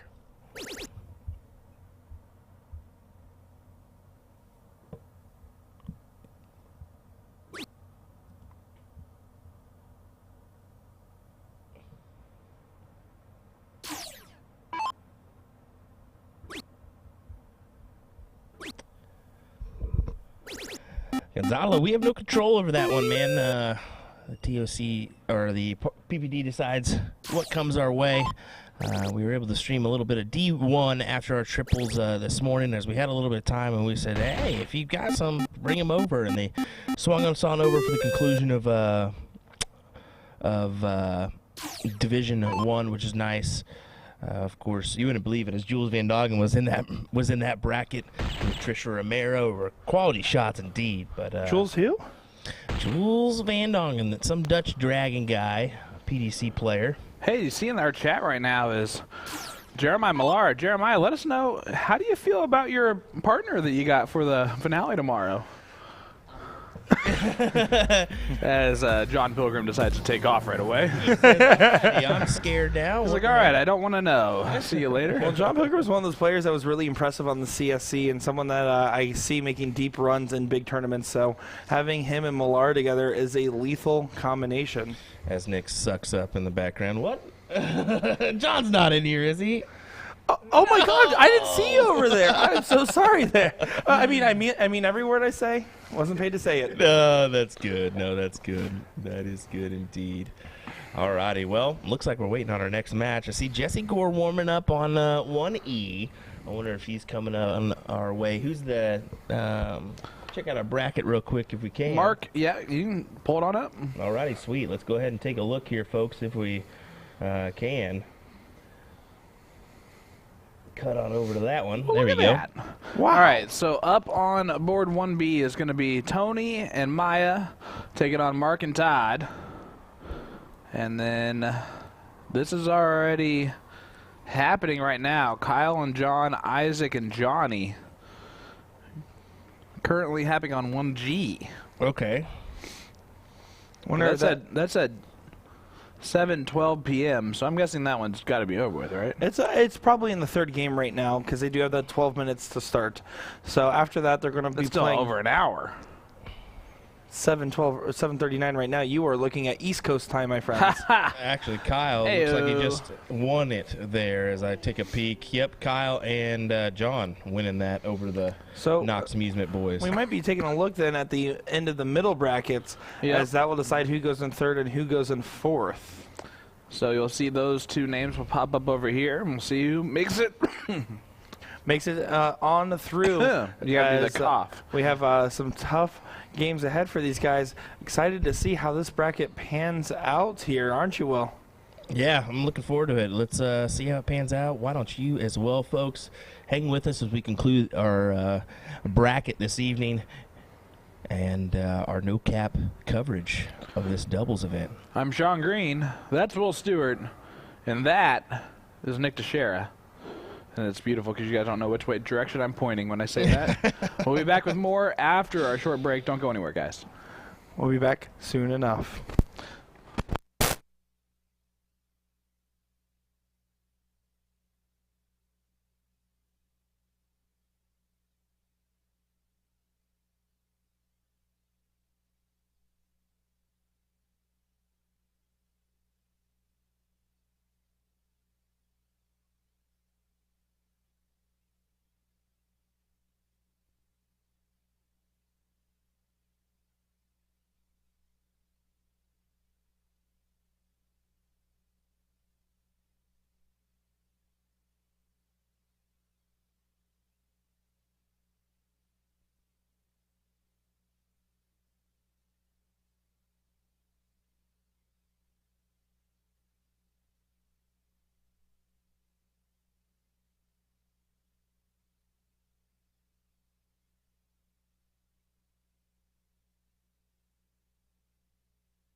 Hi, I'm Nick Dichiria from USA Darts, and now I am joined by Jordan Meyer, the Laughing Assassin here at TOC 2022. Hi, Jordan, how was your drive in here? How was everything? Drive was good. Got here, I guess, good time on Friday, so hey, I'm ready to go.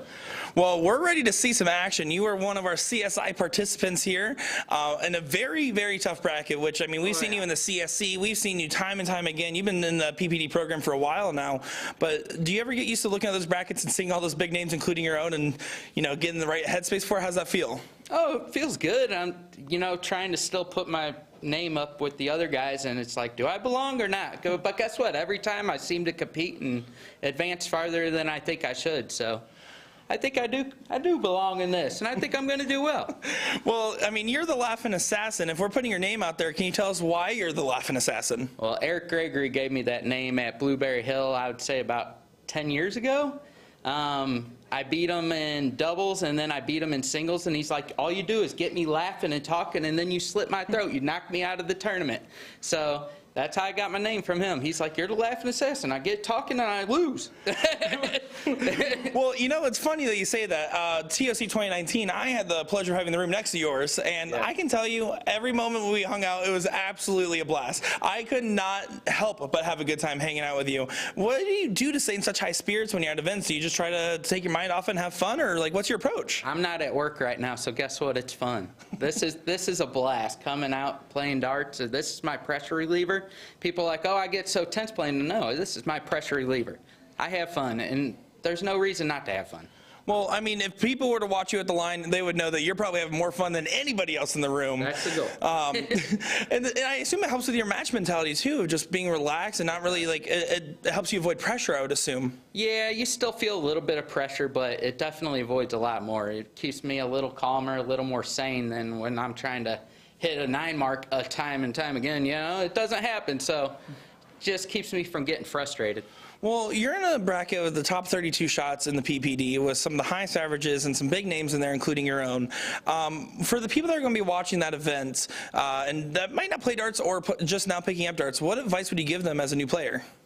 You got to learn to have fun before you take it too serious. That's what I would say first. If you don't have fun right now, you're going to get burned out and you're not going to go very far.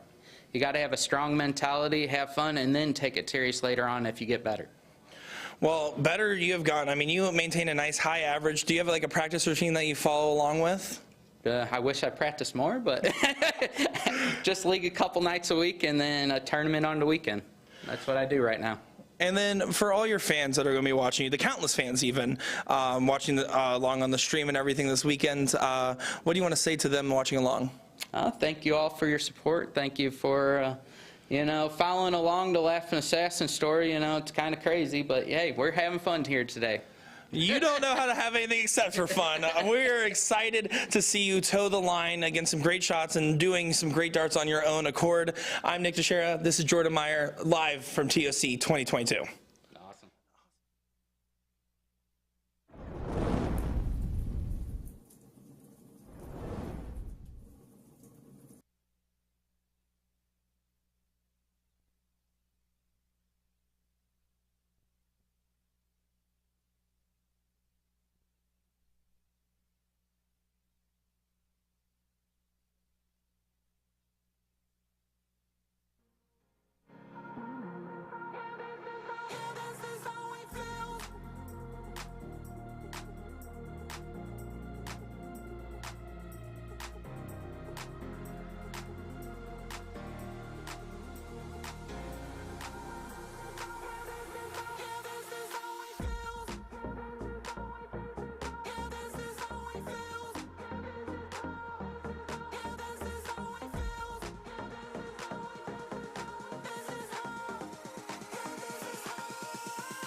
You just calm it down there, Jules.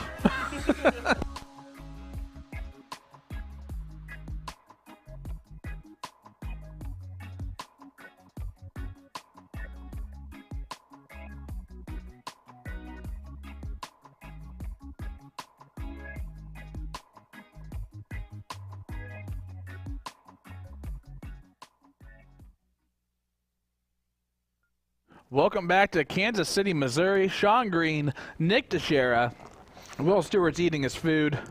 We are live at TOC 2022.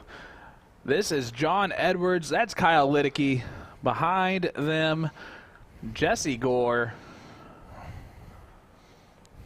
And his partner is Brian Dennis. Stepsley in chat saying, are you only streaming on YouTube, not Twitch? We are streaming on USA Darts on YouTube, Darts TOC on YouTube, and then also the USA Darts and Partners Promoting Darts Facebook pages. So we are live on 4 different platforms right now. Oh, Jacob, getting in there, getting involved. John, pretty much, okay, let's just be honest here. All 4 of these guys, no strangers to our stream this week, as they've been having some good runs. Liddicky, Edwards, Gore, and Dennis, all CSI participants, all great players in their own regard, and there's a reason they keep ending up on the streaming board is because they keep hitting what they're aiming at. Jules, Will responded by saying you'll have to play him for it. So yes, you can have his leftovers. So I guess you guys are going to have to stream that. But in the meantime, John Edwards doing battle with Brian Dennis here on the diddle.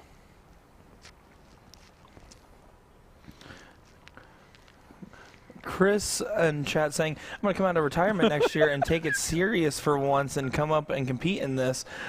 He is someone that I've actually seen and used to play in the local travel leagues in Central Florida when I first started playing the game. He's also a very avid softball player.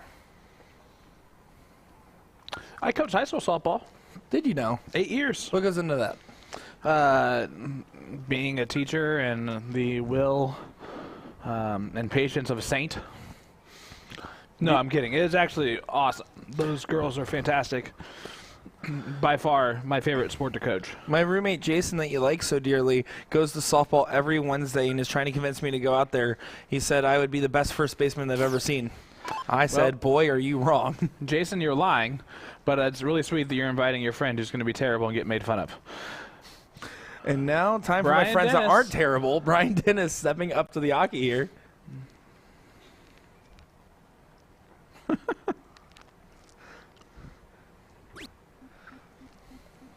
Brian has a nice dart going underneath there. Whenever you hit that single segment under the 20, you kind of know the other darts are going to fly right above it, right in a good spot. Very rarely are you going to catch that dart at this level with the technique of these players. Sheldon asking how many more days of darts. Tomorrow is our last day and the of main action. Day. And it is the big finale. That blind draw has already happened. And the brackets are live on CompuSport. If you've never used CompuSport's website before, all you need to go is to compusport.us. And then for the event, just look up PPD, and it'll show up as major tournaments there.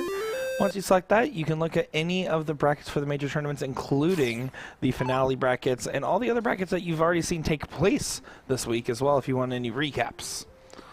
And right now, going on game 1 of 3, this is the one-loss king seat, I guess so to speak.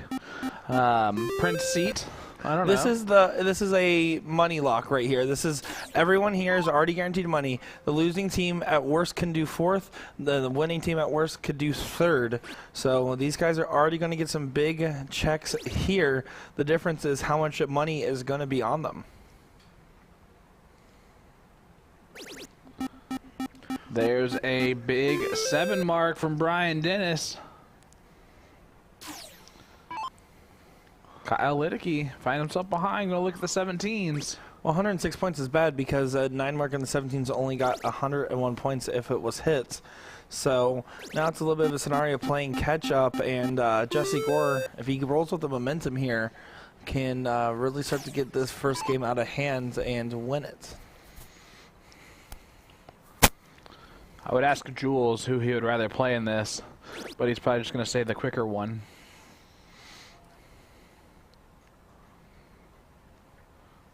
I do have to say, the setup of TOC is wonderful from a player standpoint. You get to play the same event a couple different days to, you know, get multiple shots at it. It's triple elimination, which favors the entry fee that you're paying for it. And most tournaments are done by 10, 11. If it's really, really long and delayed, it might go a little bit longer than that. But that's it.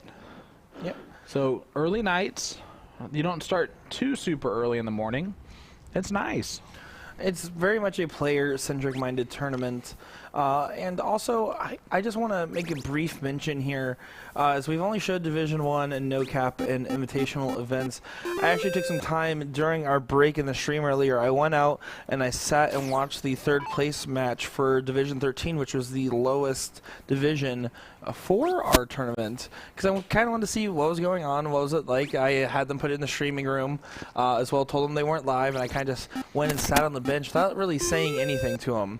Other than that they weren't live. And, you know, they were coming up and chatting and talking about how watching the stream is what's really pushing them to keep playing the game, which is really cool to see. And they were having just as much fun, if not just a competitive time, as what we're seeing right here, just on a different type of caliber. And it kind of reminds you of where everyone has beginnings in darts and how they get hooked.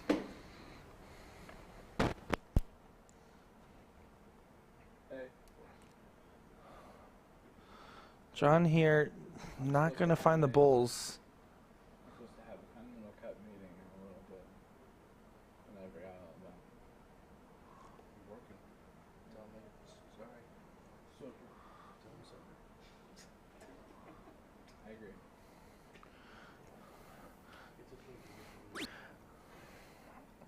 John Edwards not finding any of the options that he was going for there.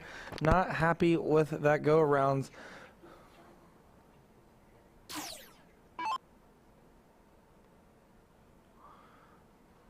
Now Brian Dennis to close this one out to go up 1-0. This is, of course, that middle bracket, which means the second game will be 0-1.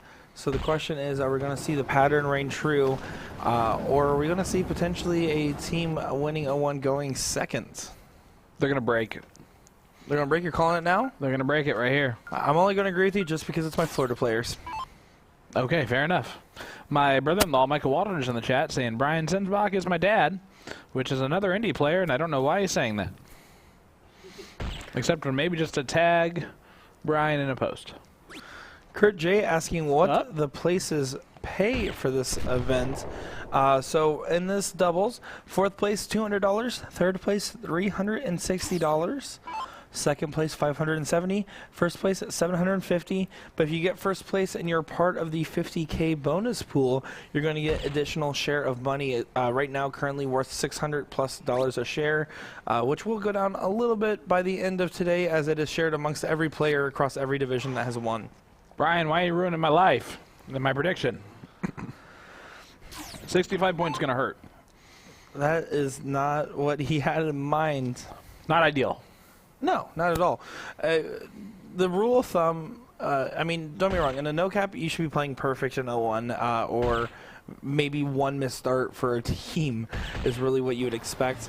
But especially just in general, when you're talking Fat Bolo run, Jim Nolte, one of the players in the CSE, has told me time and time again, 2 round gets the money. If you're hitting 2 bulls a round, you're usually going to have a chance unless they're playing perfect. So you need to be hitting 2 bulls at every go. Yeah, and that's just what he didn't do right there, right? You can see the owners of Skybox supporting their players back there, Wendy and Daryl.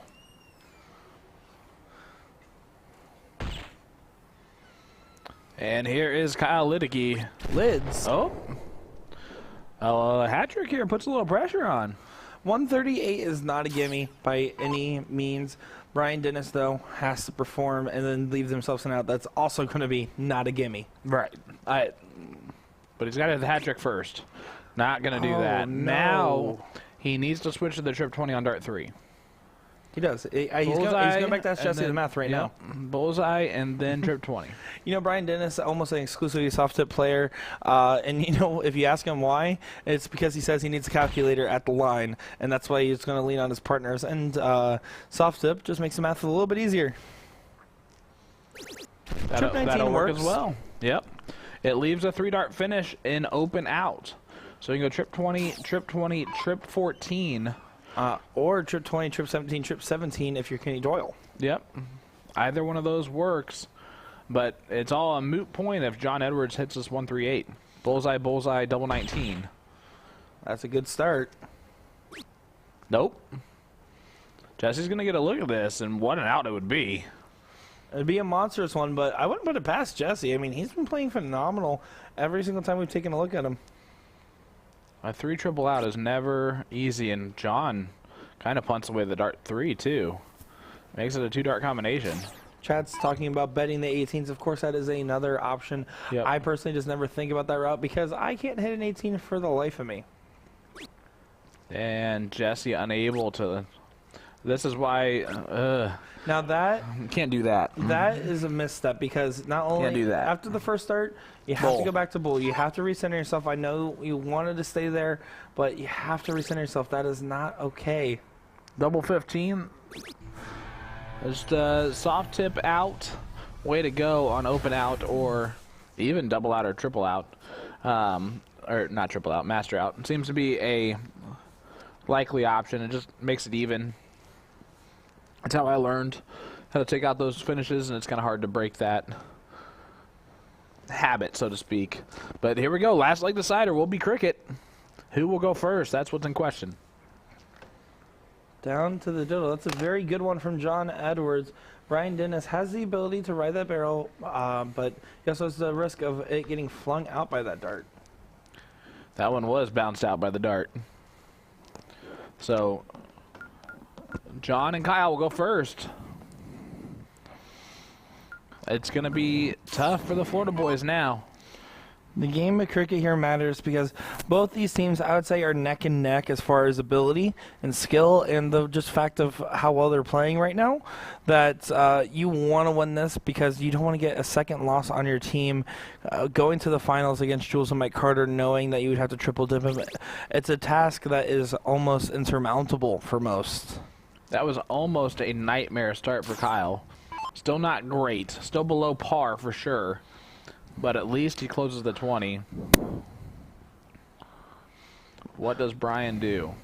He's going to start at that 19. If he hits it twice, he can go up. But looks like he's going to be staying down there all 3 now. Oh, now for sure. Good last dart there.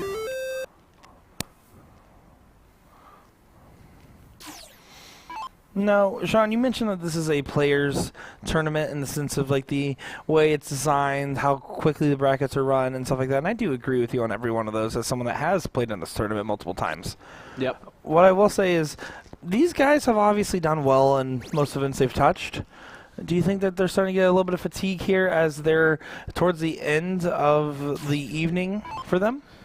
For sure. I think that's why you do an event like the finale on Sunday, or the finale on Tuesday, because it almost just re-energizes. There's an adrenaline rush that kicks in.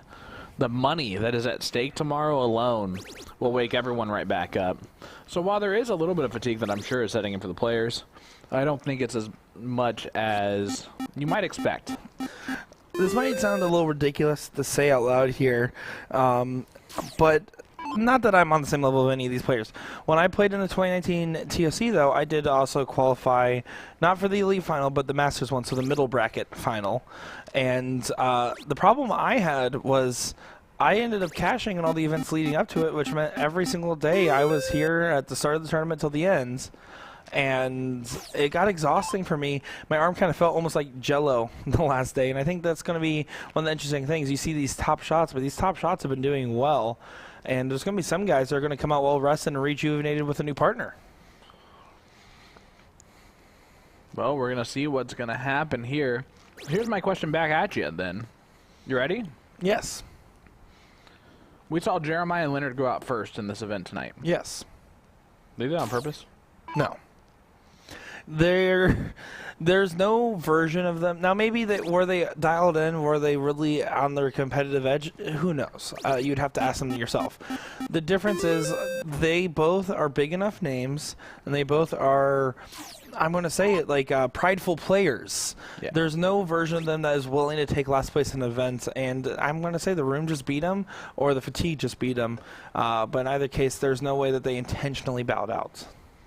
Do you think it helps them for tomorrow, though, to go out early? Oh, without a doubt, I think it's going to be beneficial for tomorrow, and there's going to be a lot more money on the line. But, I mean, you can't go into an event with the mentality of, I want to lose it so I can get well rested for tomorrow, because at that point, you might as well have just not signed up. Well, we'll see what happens. It's going to be an impressive event. It's just something to think about as a player, right? Like, do you think about that as a player? Boom goes the dynamite Brian Dennis. Firing up the tardies. The other reason I don't believe that is simply because if they didn't want to play, they could have just gone up to the podium and just said, hey, we're forfeiting our matches. And they chose not to do that. Yeah. And there's face-to-face with an opponent, it would almost be more disrespectful to give them the win than to not try and beat them. Oh, I agree with you. I'm not, I guess, in reality, I wasn't suggesting that they didn't win on purpose, but Then you did. I'm just kidding. I'm suggesting they might have, you know, Wanted been more rest okay for the next day. Yeah. And I'm just kind of giving you a hard time there with the answer because realistically, it's everyone could use a little extra rest before that last event, and it will be a little X factor for them. I think we're going to see a rejuvenated Gates. Not the same one that we saw in Will Stewart's picture. And then Rodney Parton said definitely could be fatigued as a soldier not only played in Phoenix, but then also played the CSC on Monday and had a match go all 17 legs against Rick Hinsey.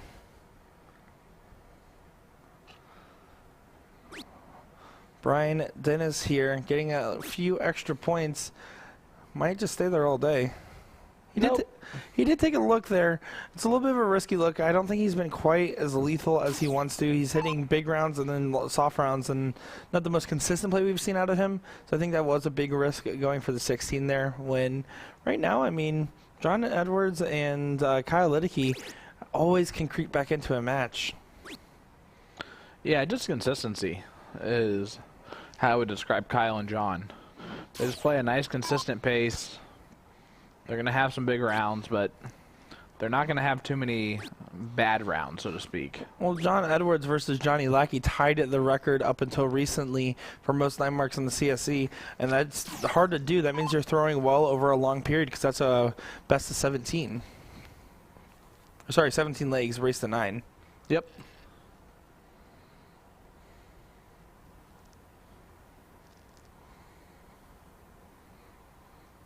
All right, what can Kyle do?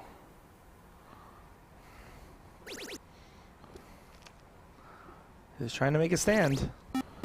Got 6 15s.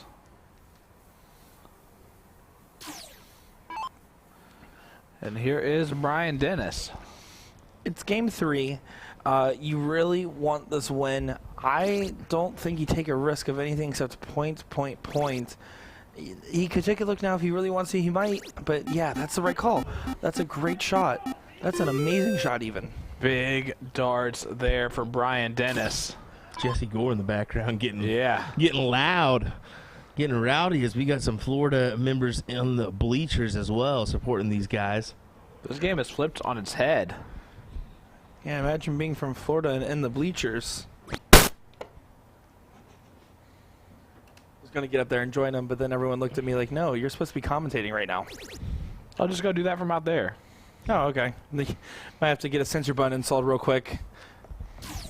No, not with the people out there. You just do it from out there. Oh, okay. Like, get out. I'm just kidding. All right. Jesse Gore, 3 bowls.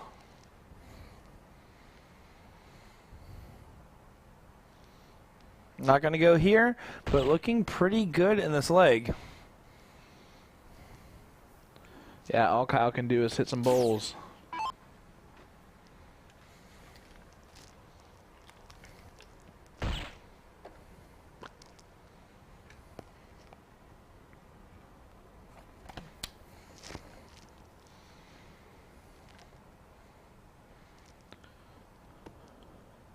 Sorry, guys. Hang out a second while Will turns off Nick's mic completely. I'm just kidding. You're good. Go ahead. Exactly. You're absolutely right there, Nick. Dynamite dropping. Brian Dennis trying to take it here. Boom goes the Floridian. You can hear the room celebrate, some hands getting shook.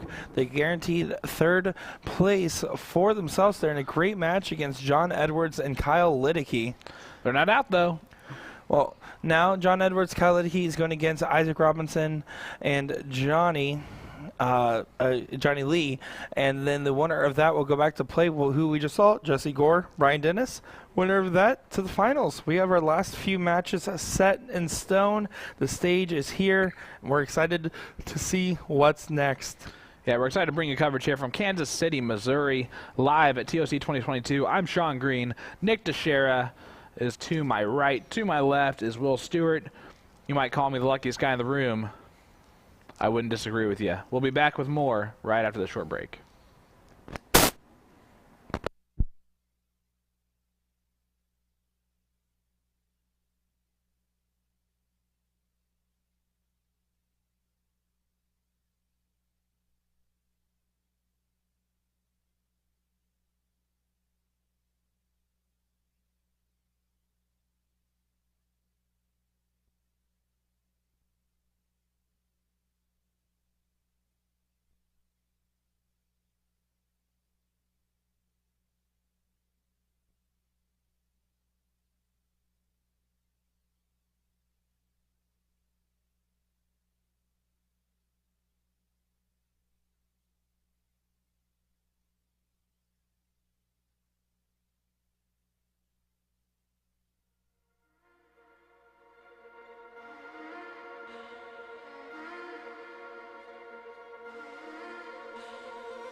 Welcome back, ladies, gentlemen, and darters alike. I'm Nick Dichiria, joined by Sean Green and Will Stuart.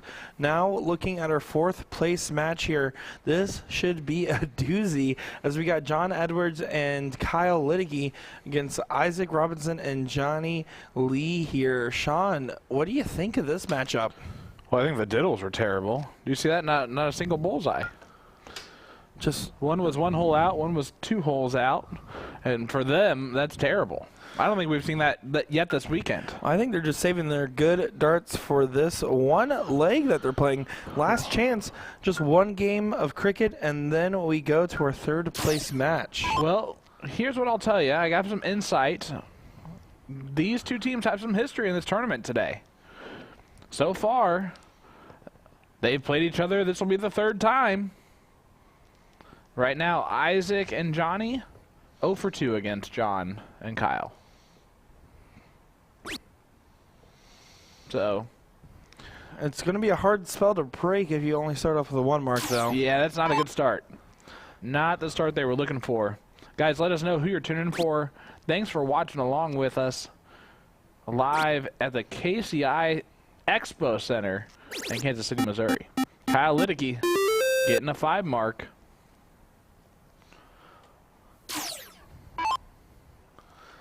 Johnny Lee going up to the board here, looking to do some damage on those 19s. Last one went a little wild on him. He knew that before he let go of that dart. Yeah, he said he was on fire in his last match. Like throwing lights out. Well, he needs to keep that fire kindled if he's going to keep going through. Yeah, this might be starting to get out of reach already. If John Edwards has another trouble. He does. Well, and considering, I mean, this is a 1-leg match. It's only 1 game of cricket that they're playing before the bracket starts to reset itself. It's pivotal now more so than ever to perform.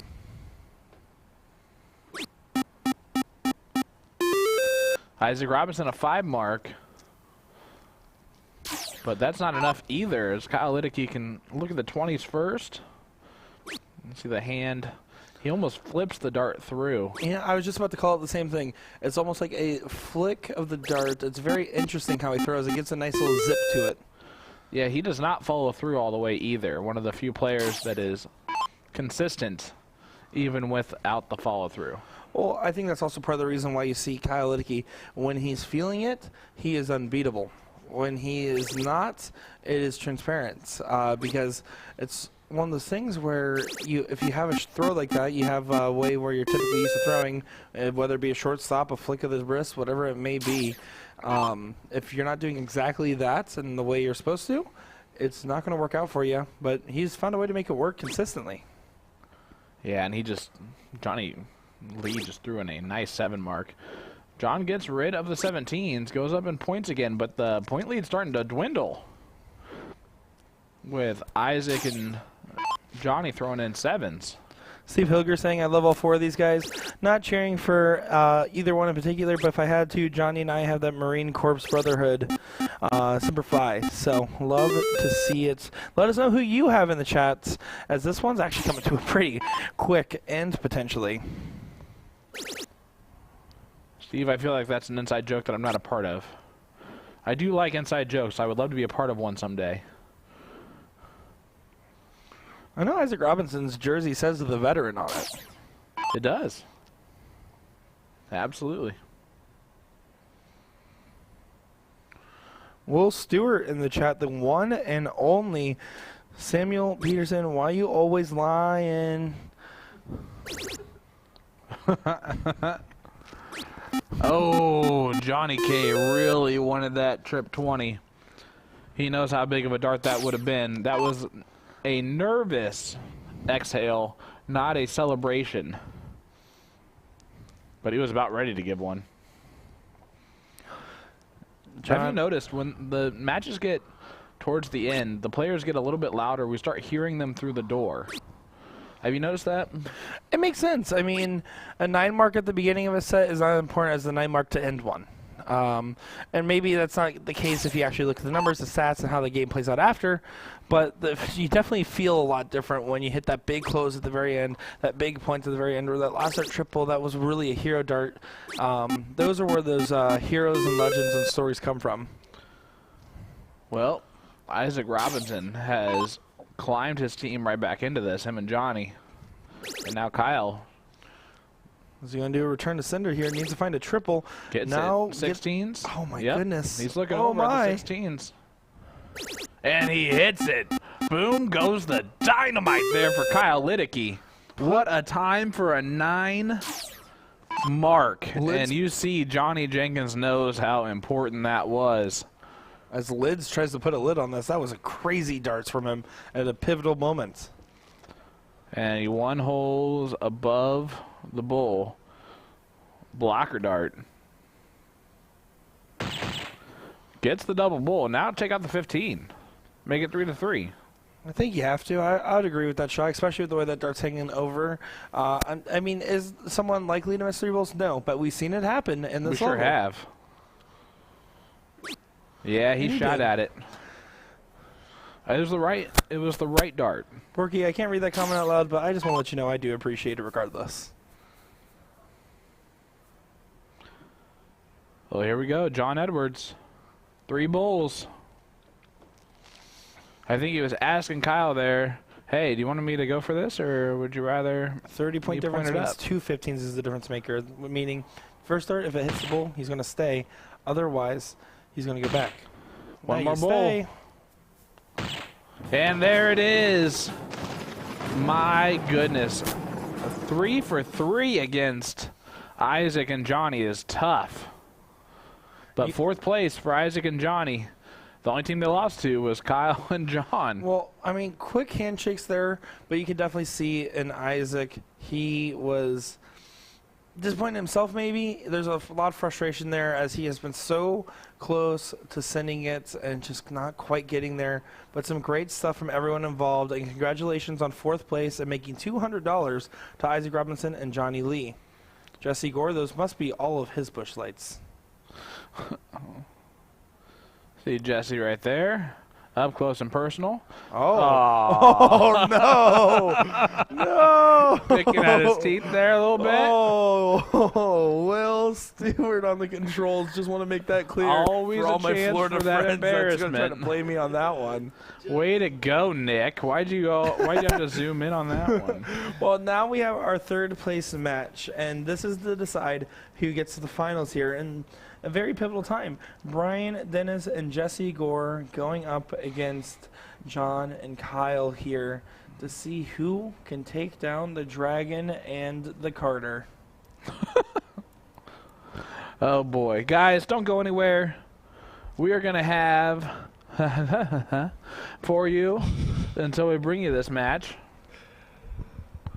What do we got? I imagine it'll be pretty quick, but we'll go ahead and play the Devin Hunter interview for you real quick, just to kind of let you guys hear a little insight on one of our CSI players, and we'll be right back. Don't go anywhere, guys. Stay tuned.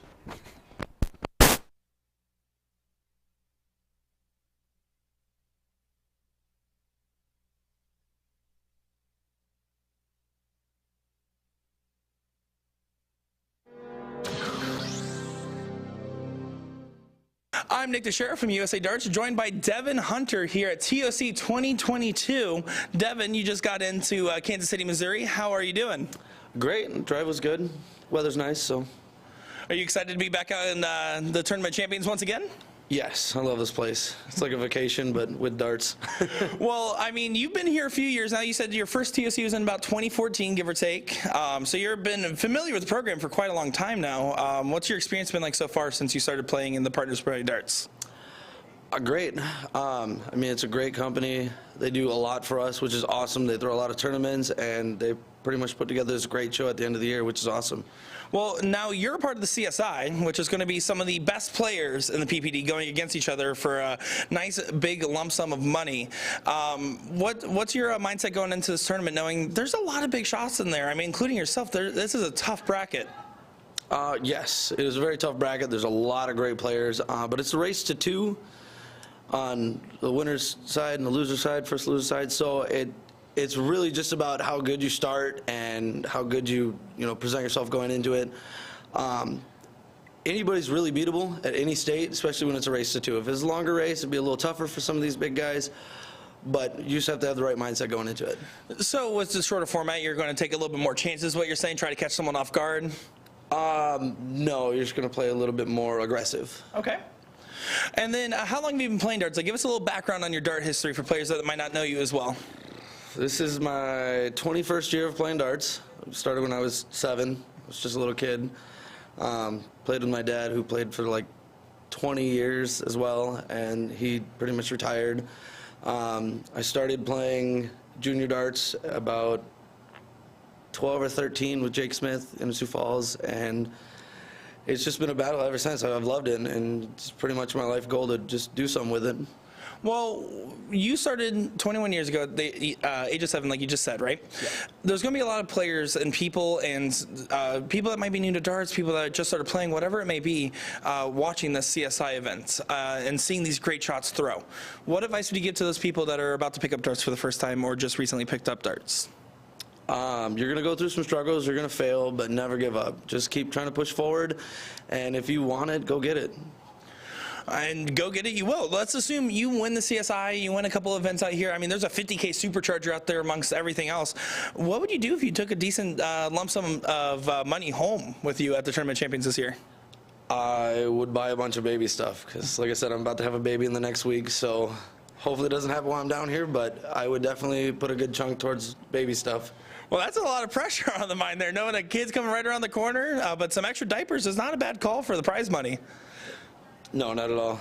Now, with everything else being said, we're excited to have you back, and we're excited to be back live in person, right? We haven't had TOC in person for the last 2 years. Are you looking forward to seeing people you haven't seen in a while and those dart connections that people tend to make at these tournaments?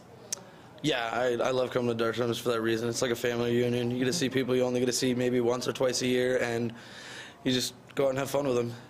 Well, we're excited to see you have some fun at the Aki. Is there anything you want to say to your friends, fans, family, anybody that might watch you on the stream? I would like to thank Darren from Flashpoint. He's been behind me a lot, and he's helped me out a lot. And then, like, Mom and Dad, if you see this, hi, and then hi, friends and family and fans, I guess. Well, I know there's a lot of people looking forward to watching you play. I'm one of them, and we're going to see some great darts out of you. I'm Nick Dichiria. This is Devin Hunter, live from TOC 2022.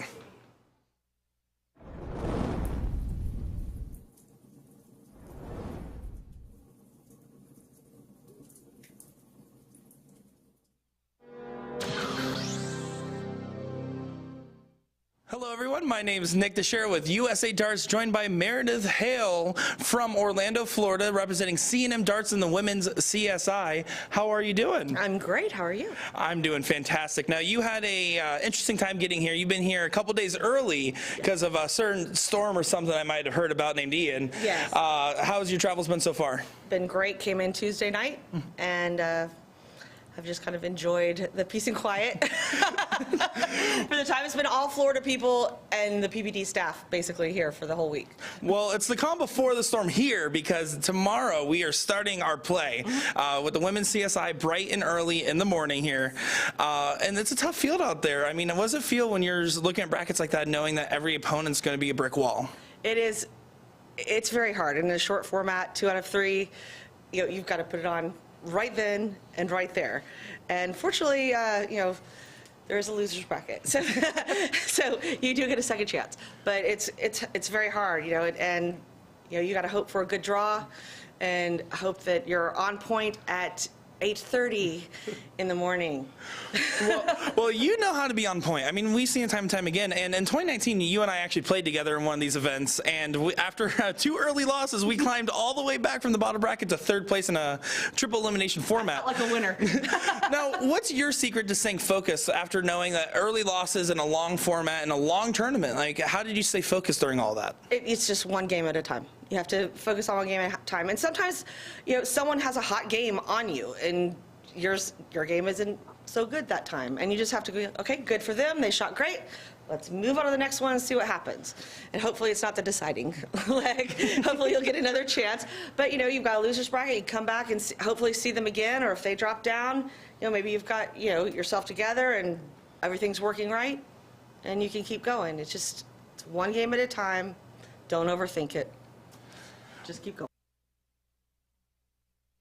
Back in the action here, third place match, bracket reset.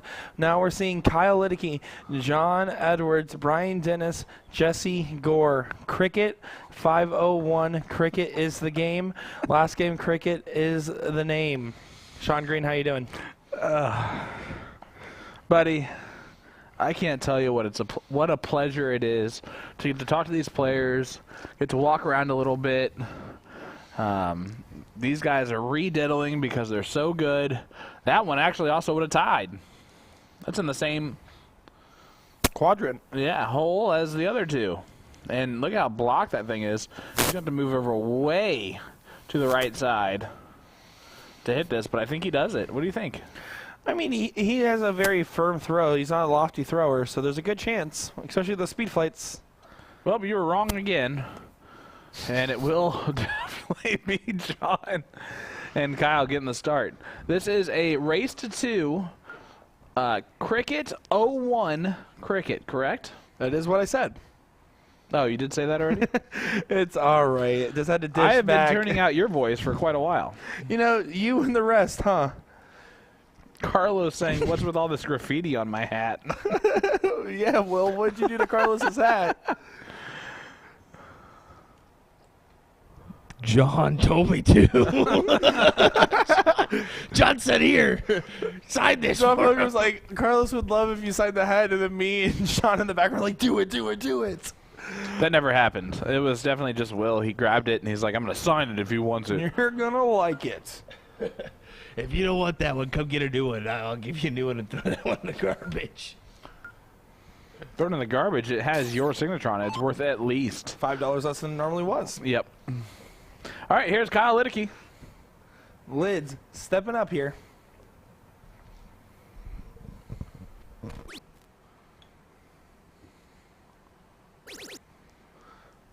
Gonna have to get around those darts there. This is one of those like lays where I would almost wonder if you just should go for something else at that point. I think he's wondering that too now.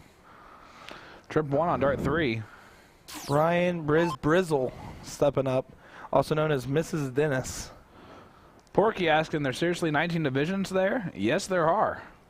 Absolutely. Almost all the brackets are full. A handful of them have about one buy, and a lot of money to be won between the 50K Supercharger, everything else here. And of course, I mean, who doesn't want to go to a tournament where Sean, Will, and I are here to hang out as well?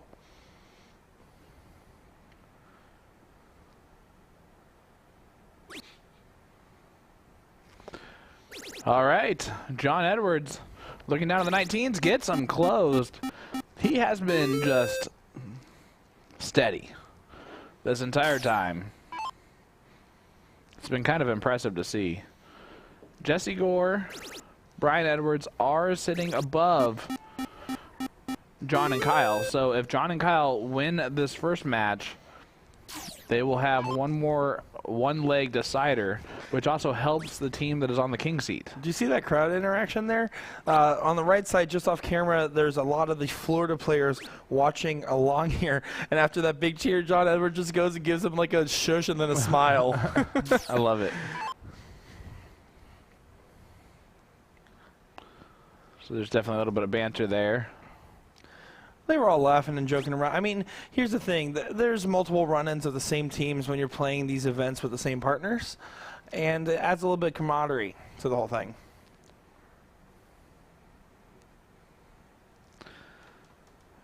Well, Brent, I got to be honest with you, bud. It's not anything about the other stuff that you're talking about. It's just we're staring at screens all day long. It's been a long day. It's always is a lot of action. We're in the same room, locked in a room with each other for multiple hours at a time.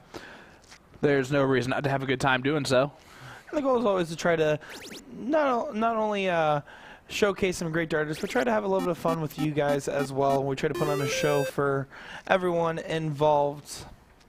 Ourselves included sometimes. Jesse here, looking like they're in some danger for game 1. But the best part about this bracket reset is that, again, I hate to stamp on this point, but it's so pivotal. The second game almost always goes to the losing team of the first leg. It's going to be broke. But Kyle's going to go back up to the 20s. Hits a big triple. How come every time I throw the smart dart at the right number, I always hit the neighbor triple? Oh. Or double? Mostly the neighbor double. I mean, if you want the real answer, these players put a lot of time into the practice board. You yourself, me and Will, we don't play as much as we would like to because we love the sport, but we're oftentimes bringing it to you. And these guys, they spend a lot of time working on it, and when they're not at their day jobs, or maybe this is their day job, they are hitting that board like it did something to them. Also, Brent, just want to say thank you for the comment, man. He said, haha, I love it, man. Y'all are doing great, and I appreciate the stream you guys always provide. Well, we appreciate the love and support. Sorry, you just threw in the most ridiculous comment, all nonchalantly there, and then just moved on. Like we couldn't stay on it for more than half a second. Probably shouldn't do that one anymore. Scott Hannah saying, quite the rager we've got here, folks. Actually, he said, quite the rager we got he, folks. But you know what he meant. But when I say it, I get in trouble. Well, he was saying it in the bathroom earlier. He did. But that's not what I was talking about. I was talking about he's just making fun of you. Which is always okay. It's funny talking and interacting with a lot of these players one-on-one. John Edwards out there is like, hey, you better make sure to make me look good. Don't say anything bad about me. I said, John, you're the only one I haven't said anything bad about. Jim quoted you. Great. Well, it's been a good run, folks. And it looks like our broadcast is getting turned off as we speak. Oh, God, Scott, stop it. Stop it now. All right, John. Clear control of this leg. He's been so solid.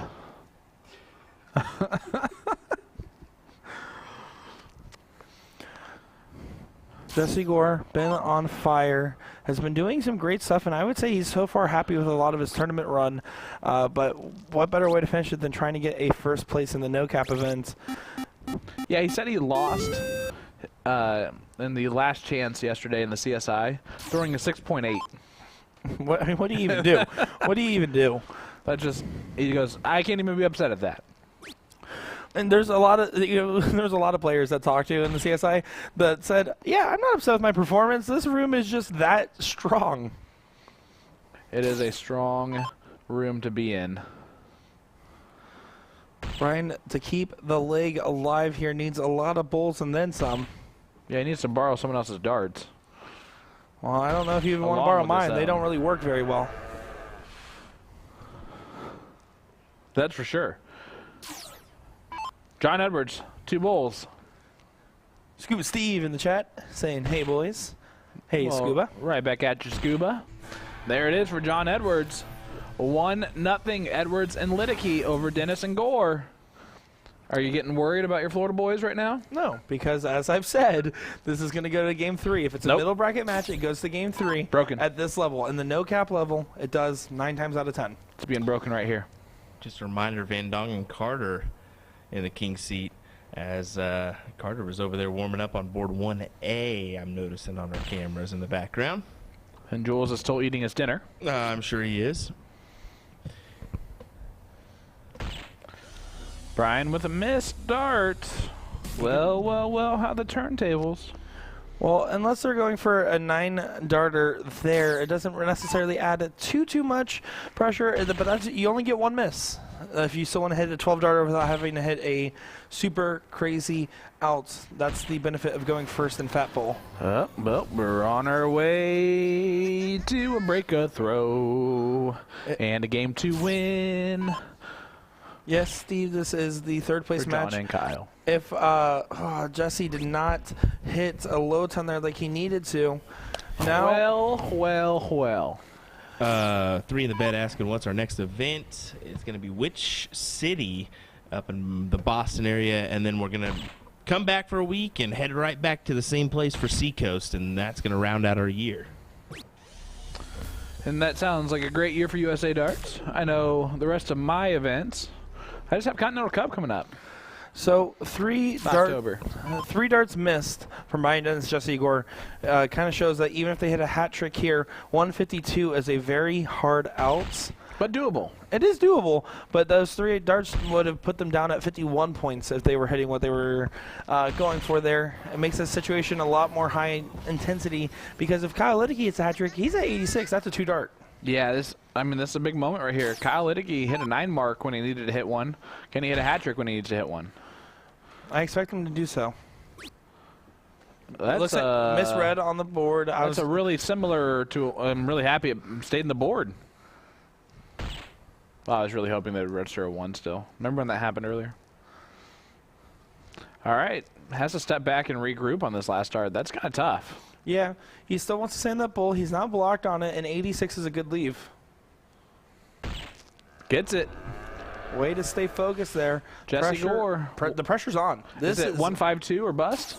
It's 152 or bust. John Edwards, if he should never miss 86 at his talent level, and he's consistent enough to hit something like that. It's probably a 95% shot for him.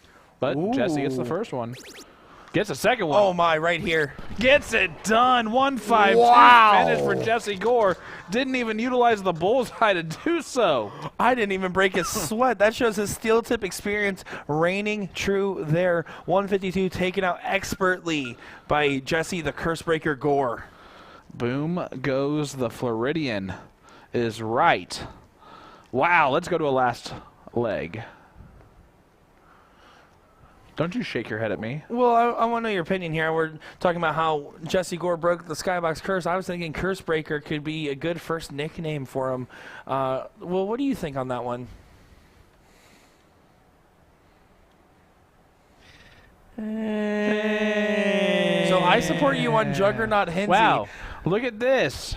I mean, a big fallout from the Florida boys. Edwards looking to capitalize. Does with a double. Nice hit there. Yeah, so Edwards and Liddicky will go first. If they do beat Dennis and Gore in this leg, we will go to a 1-leg race. And Jules and Mike Carter are even happier. Yes. Here we go. Buckle up, Buttercup. Only a 3-mark start for Kyle Liddicky. And only a 3 is exactly how it needs to be said. You expect to have a 5 mark or more on these opens. If not, especially in a tiebreaker scenario, you're looking to put yourself in a dangerous spot. Brian needs to punish something like that, though. Let's see if he can back it up.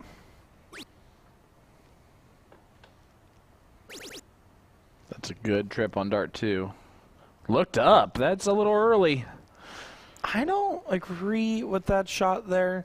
I understand the philosophy behind it, but I think Jesse Gore's kind of like the hot hand on the team right now, and you kind of just need him to take some of those hero shots. And Brian, a very well-rounded shot himself, just kind of needs to set up his partner in that situation.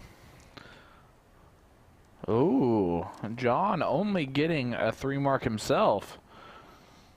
So they're trying to let these Florida guys right back in this thing. There's the point lead. There's even more. Looking up. And he hits it.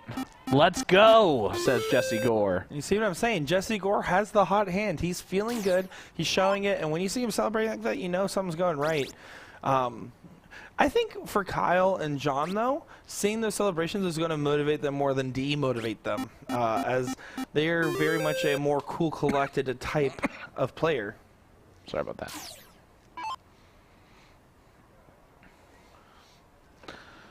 All right, Brian Dennis. Set up your partner here, Brian. You're going to want to stay downstairs, although that one will get in the way potentially. He stayed all 3. Got himself a 5-mark. He did exactly what you said. It's almost like you're coaching him. Well, I do have a little earbud in, so he can hear me.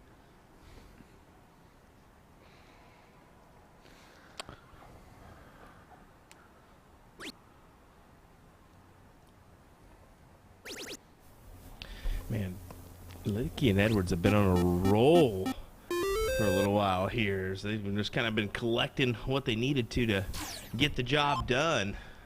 But after that big 1-5-2, I wonder if Jesse and Dennis can just take advantage. Look at this. Look at this. A big Look at fist pump that. from Jesse Gore. We're seeing a replay of the CSE Challenger Series match.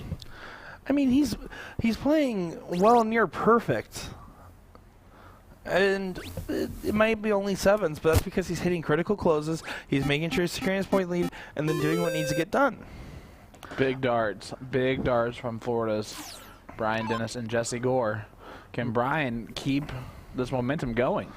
He just needs to keep the ice in his veins right now, as he's been cool, calm, and collected and letting his partner do the celebrating. Oh, just off on the first one. Oh, boy. Triple here makes a huge difference. Does not get it.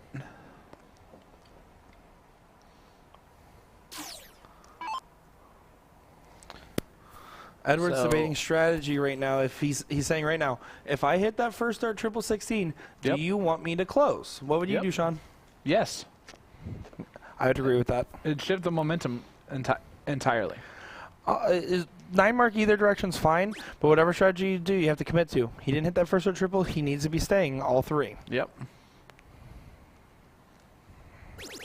Moves over just a tad, and it makes all the difference. A 5 mark for him gives him back the point lead, but it's only 51 points. The style of throw Jesse's been throwing, I expect to see a potential close if he hits a triple on the points.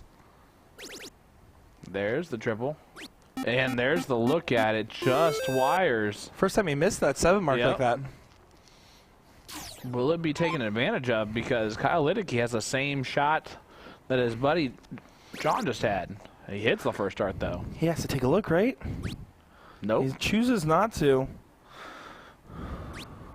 He did on dart 3, though. A legend in the chat, Gordon Stewart, saying, "How's it going, boys?" It's going well. How are you doing, good sir? Dad! Didn't even say bye to me the other day. I'm just kidding. He told me to tell you folks bye, so I relayed the message. Right now. Yeah, thanks for telling me. I did it earlier too. Maybe you just didn't hear me. Dave, these guys are still plugging along. Brian Dennis A little throws in a celebration. 7 and Getting gives a little turn. Excitement here for the Florida boys. I like it. Calm, cool, and collected is Edwards and Liddicky, but the Florida boys are getting after it. Well, and it almost, in comparison to Jesse's celebrations, Brian's almost looks calm, cool, and collected because of how vibrant the Chris work has been getting. Well, and there is the door kicking open for Jesse Gore. Let's see what the boar can do. Oh, you're going to just straight jack that from me now? Oh, buddy.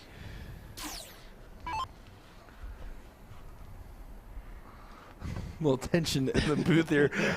As, He says, curse breaker, tries it, and I said, nah, bore it is. And he goes, leans in on I it. was like, you know what? That's not too bad. I'm going to have to agree with you on that one, bud. Ooh, another triple makes him alive. Now you have to imagine Brian Dennis is going to close this number here. Of course, there is a risk with it being within a 1 bull reach as a 4-3 on the bull race. He has a couple different options. Let's see how he approaches this one. Takes a safe option, points first. Points again. Now he's going to look over the 15s for sure, right? I mean, there's an argument either direction, but I do think that you can safely look at the 15s here. Do it. He did not do it. Wanted to get just over that 100-point hurdle. Like I said, it's not that that is necessarily wrong. It's just I feel like the 15s were more right. All right. Now it's going to pay off. That was a nervy dart there from John Edwards. Very uncharacteristic of him. Yeah, all 3 of those very uncharacteristic. Only getting a 2 mark. And the writing is on the wall as Jesse Gore almost walked up to the board. You almost have to imagine that if Brian and Jesse win this, if you were John Edwards and Kyle Liddicky, you'd be like, well, lost to the same team twice. not much else you can say about it, and that's kind of the feeling you get as a player. If Gore takes us out here, he's going to do the biggest celebration we've seen. There it is. Oh, he calmed it down. Did you see that? He was about to. He's like, I'm going to breathe. I'm going to breathe. He held his hands out, calmed it down. Amazing shot there, and really impressive play from Jesse Gore, the Boar. And then, of course, Brian Tennis Brizzle doing fantastic stuff. He willed that one. He willed that one. Willed that one into existence, as now it is finals time, gentlemen. We have a one-loss team going against a no-loss team. Jules Van Doggen and Mike Carter now will play Brian Dennis and Jesse Gore. And they're just going to get that match set up here for us. Alrighty, folks. Hang on. We'll be right back with your finals of Monday Night Doubles here at the Tournament of Champions 2022 live from Kansas City, Missouri. We'll be right back. Curse Breaker or Boar, which one's a better nickname? What?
Well, here we are once again.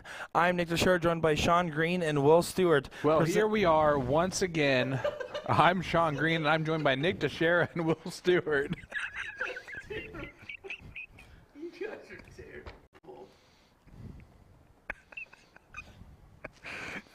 And here we are at the Tournament of Champions 2022, Kansas City, Missouri, brought to you by Partners Promoting Darts. I can't tell you how long I've been waiting for that. Nick looks like a kid that just got a lump of coal on Christmas right now. Looks like a kid that just got out of the candy store with mom and dad, and they said, "No, son, you ain't getting nothing." It's all out of love, man. It's all out of love. Well, all the love is going from these darts to the board. Mike Maloney says, 4 guys I like with a smiley face. Well, there's only 3 of us back here in the booth. So that's really weird of you to say. We understand your counting mistakes, but... Wow. Here's Jesse Gore and Brian Dennis taking on Jules Van Doggen, Mike Carter. A quick refresher, if this is your first time seeing a triple elimination format. The team with the least amount of losses will play the that side of the bracket. So right now, Jules has not lost, and neither has Mike Carter in that doubles team. So we're going to be watching best of 3 all cricket. If they were to lose, it would then switch over to cricket 501 cricket. If there was a team, if both teams have 2 losses, it will go down to a last chance sudden death leg. Thanks for that explanation there, buddy, as we get a firm grasp on what could happen here. All right, so let's talk about this real quick. We saw in the last match Jesse Gore, Brian Dennis get real hyped as they're playing through the match. It's now been a little bit of time in between matches. Does the adrenaline pump that you just got hurt you now? What do you think, Nick? I don't know if it hurts anything, but it does bring up a great point of, like, you have to control it. You have to be able to bring it back down if you're able to amp up that energy. Is the sound on? So that's going to be one of those things that we're going to be seeing the difference of, is can he be able to calm back down. I actually talked with him and Brian briefly, and Brian acknowledged that his diddles were not the best, and Jesse acknowledged that he said when he saw that 152 out, it changed his mentality for not only that game but the rest of the game. He said, I'm a steel tip player. I need to play real steel if I'm going to try to make it through. And so instead of playing what he's known to do in soft tip, which is more traditional style of play, he decided to play hyper aggressive. He decided to go for what he would normally go for in the game that he practices on the most. You see Dason Alberts in there saying, "Good morning, gentlemen." This is the longest we've gone in the evening session. It will be the longest that we go in the evening session. Jesse Gore looking to do what he can, but this first leg was a runaway. And this is also one of those tournaments for Jules where he's just been performing. Mike Carter holding his own as well. No discredit to him either, as that team has been a dynamic duo. Just a 6-3-8 from Jules, no big deal. MBD. Of course, we also would be very interested to see if another different Florida team would win the same event, as we also saw Kenny Doyle and Nick Slepic win this as well, the only other team besides Jules. Quite the weekend for Jules. We can't say it enough. It's nice for him because actually in the post-match interview you had with him after the CSI, you mentioned that most of his winnings actually goes towards his travel because he just doesn't have the management support. Yep. I mean, it's not well known, but most of the time there's a manager aspect. Good morning, Jason. And they actually have kind of a good agreement that they pay for the travel and they get like 50% of the earnings back. So it's kind of one of those deals that he is going at this with no manager. So it's tougher on him because he has to pay for everything in his own right. That's also why he loves so much that this tournament was in his backyard, because he's so used to having a long international travel, multiple flights, and everything else that comes with that. In this case, for once, he's actually able to just drive what he says is 15 minutes from his house. That's to be nice. Well, Jesse Gore walked it in on the trip 18 on the last one.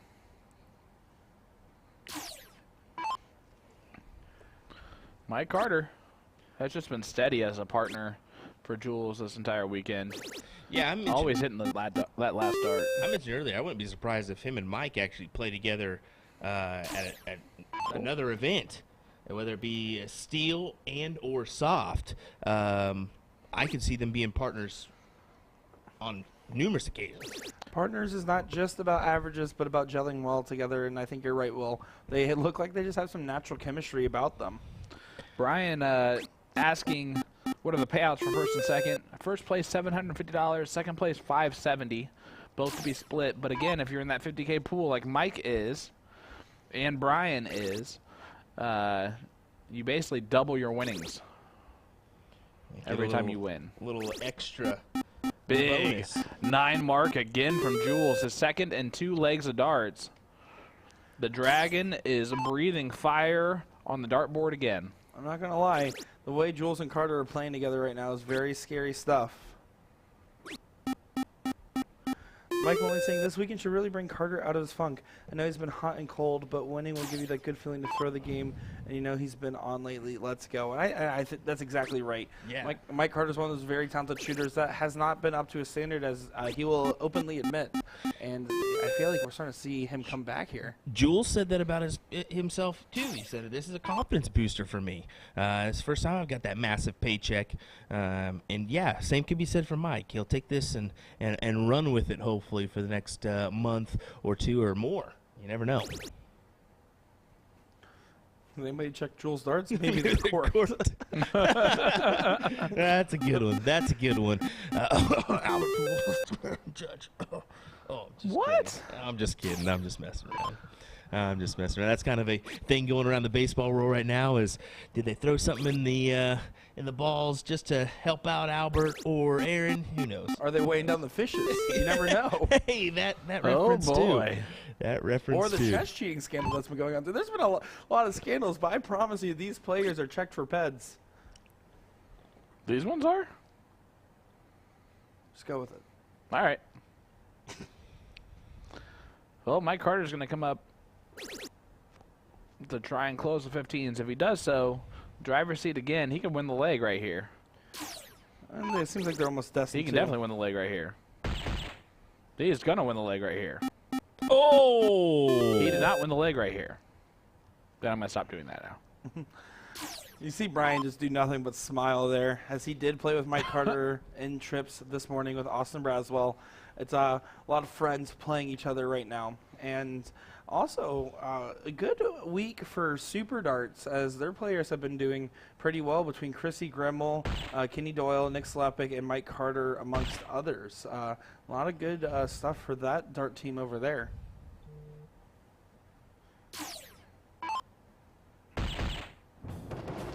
Well, match number 1 goes to Van Doggen and Carter. 6.90 for Jules. My Wow. goodness. I've never... Have you seen a 6.9 as a doubles partner?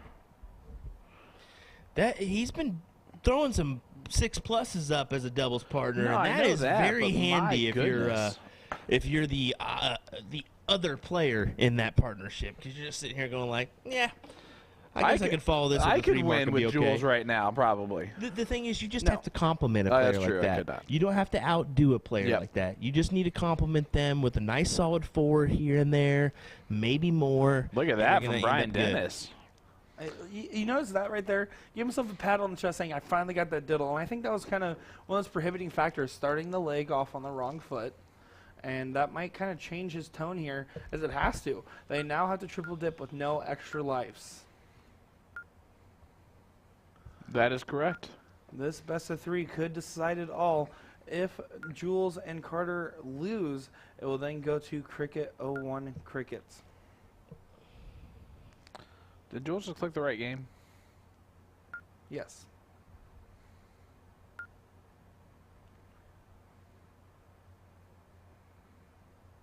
You sure? Certain. Any further questions? We'll get set up here. Doubles loser side. Oh, you are right, actually. That doesn't look like it's the right format. It's not the right format. Give me a quick moment here. I'm going to Yep. let the players know. So bear with us. He's going to run out there real quick. Just yell, hold on. So it looks like this is going to be kind of useless as he'll go in there and readjust. I think he's going to tell Mike right now, just so they know.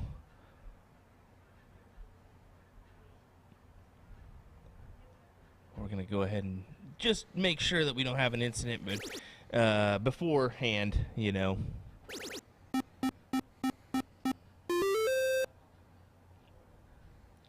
And again, we could be wrong too, but we want to make sure that we're not having an issue here beforehand. Is this mic still on? No. No, his mic's off. Oh, okay, I can tell by the jumping of the bars. You're right. But bear with us here. Yeah, because it's going to make game 2, and Jess is going to time out here real quick. Well, this is game. It says game 1 of 3. Well, right, that part's correct. Yep.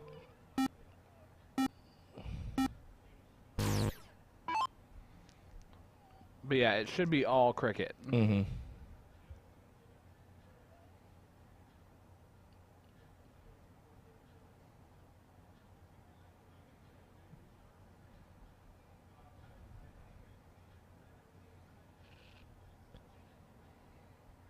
Makes for an interesting final here. Yeah, adds a little extra to it and see what they do.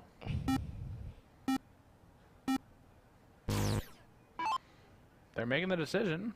Jules seems super thrilled by whatever decision they made.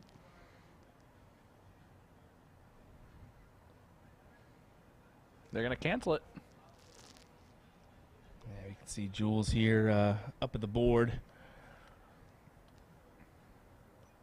He's just going to go ahead and back out and refresh here, redo. See if they punch in the first 2 rounds. They can do that. Yeah. Yeah. Yeah, they could. If they decided to, they could. And then, of course, forego those missed rounds at the board, I think, would be the right move there. And they're just kind of conversing, coming up with a team decision here, or a group decision, I should say. Ryan George asking about Strobel playing. I'm going to guess that might be Division 1 or Division 2. Yeah, I don't know who that is. But unfortunately, we got the no-cap finals going on here in our streaming location. They have made a decision that they agree with. They can tell by the fist bumps. It looks like they're just going to go ahead and get us through to where they need to be as Carly comes in a little. Don't worry, Carly. I already took it care of. I talked to the players real quick to make sure they were on the right formats. Once we went ahead and did a quick agreement there, we realized, all right, let's go ahead. They decided to just move it over to the correct formats, which they did, and just go from where has already been thrown. Well, I like that move. And it was a timing weird thing. It kind of throws it off a little bit. It was just a little bit of confusion with those triple elimination formats. There's a lot going on there. And so it was an unfortunate little misunderstanding there. But that being said, everyone agreed, hey, let's just go ahead and go right on through. No reason to make anything crazy. We're all friends here. Let's just play the game and keep going. Yeah, Terry is saying it correctly. You always play up to the format of the team with the highest place. If Jules has no losses, it's still the winner's format. Mm-hmm. You're absolutely right. Exactly. And Jules is actually the one who punched that in. I mean, I would have probably been confused. Brian Dennis said it best. He's like, I'm so glad I'm set up the board because I would have done the same thing. I think that Terry, actually, we want to give her a big shout out because we didn't let everybody know, but she was a significant help to Gates and Jules Van Dongen yesterday in that CSI because she was standing up there and letting them know, this is what you need to do next. Yep. This is what you need to do next. This is the format. Just as a subtle reminder, because even with this format the way it is, it can be confusing for some players that haven't played in it before. Well, I mean, you guys even said it. At the beginning of the tournament, you guys were like, I'm really glad Nick's played in this before because he understands some of these intricacies. And now by the end, I feel like we're all experts on the rulings here. Yeah, Scott Hanisch would say you gave a rager of an explanation there, bud. The kissing emoji sent right back at you, Scott. Ashley Ritchie in the chat saying, let's go, Jesse. He threw a big round in there. Mike Carter Ashley Ritchie, one of those players we got to cover in the finals, Will, over at the Cherry Bomb.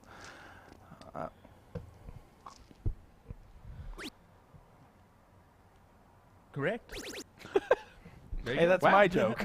Wait a second. Dynamite. Dropping and Brian. dynamite. Oops. Ashley was not ready for me to call out the fact that she was cheering on one and not the other. A nice 7 mark from Jules. I won't mention a word about it, Ashley. Not that I already have or not. You almost have to wonder if this kind of calmed down Jesse and Brian as Look they at were this. playing so good now. Look at that! Boom goes the dynamite, Jesse Gore. A rapid fire 9 mark.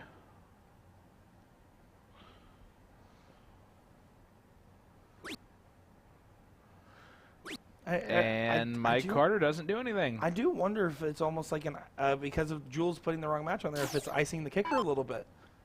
I don't want to say that, but I mean, it just seems like Jesse's nerves and Brian's nerves from that first best of 3 are non-existent here as they are throwing lights out. Yeah, and look at that 7 mark there from Brian. Doesn't even move over to the 16s at any point. Playing a long game with him. Jules is going to open up that bed, and this is where Jules has said before to me, if I can't get the point lead in those 9 darts, I'll do some weirder stuff. Then you see it there. He closes the 19s. Spot on, and I think it makes the players question all that stuff. I think Jesse Gore's not going to be one of those players thinking about too much, as he's usually one of those I'm thinking about what I'm doing and nothing else type. Those real steel mentalities, just like Jules is. They're not really thinking about it, they're just doing what they're going to do. Well, now Mike Carter here, if he does throw a 9 on the 15s, it does not give him the point lead, but it's right there real close. Well, you have to imagine that this does kind of favor Dennis and Gore. 6 points. Oh. Well, he gets 7 of them.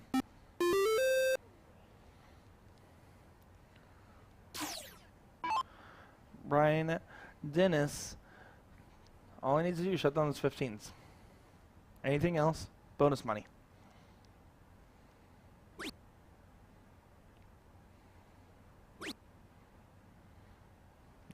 Yeah. Did look over the 15s and hits it. It's not a bad shot because he hit it, but I think that was a very risky way to do that. All right, Jules. Gonna move over to stay on the Bulls.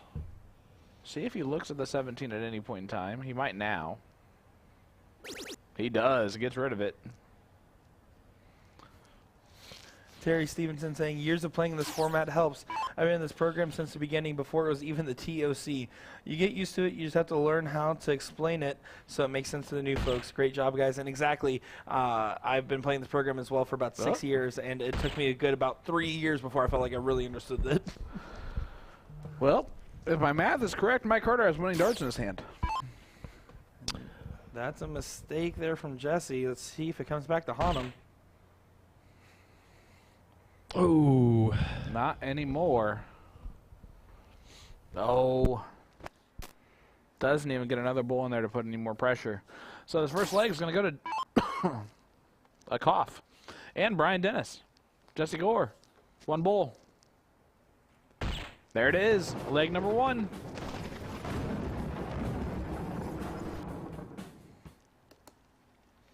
On to the second leg here. Jules will start us off. Do you see some high 5s in those averages? Yeah, Jules threw a pedestrian 5.79 in that one. Compared to 6.9, that's nothing.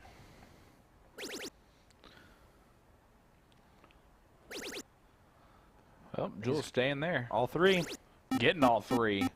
Boom goes the dragon. 9 mark to get started. That's perfect. Can't really disagree with that one, as even if you answer with perfection of yourself, you're still behind. That's one of those pivotal things about why we keep hammering. Start strong in cricket. The pros will say start strong in cricket. If you're going to do it, it sets the pace of the rest of the match. Another one of those helps. And now, all of a sudden, Mike Carter is going to be able to start running right downstairs and closing up the shop. Yep, there goes the 19s. Here go the 18s. There are the 17s, I guess. Oh, It's a good only a transition 5 mark. from down there. You'll typically see that. The difference between 17 and 18 is you have to move your arm a lot to get into those positions, while that is a normally pretty easy transition. Now, let me ask you this, Sean. Right now, he decides to go 17s. I don't like it. You don't like Hate that? it. Why? I hate it Tell me down why. Tell me why. 120 points. I want to hear it. You're down 120 points. You know Jules only needs 1 mark to close the 17s. The 18s, at least, they need to hit a triple to close it. I just, like, bye-bye 17. Like, that. It was that easy. You're only going to get 1 look at it, so the maximum amount of points you're going to get are 102. When you're down 120, that makes no sense. Well, I'm not saying I disagree with you. But to play devil's advocate, those 17s were going to go regardless. The question is, do you want your opponent to have an extra number, or do you want yourselves to get whatever points you can get off it before that wall dries up? Well, I want to win the leg, so thanks for asking. I'd rather have the more points.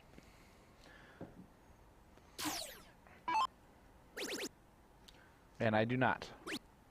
And now I have nothing else to point on, because of Mike Carter. He left the 15, though.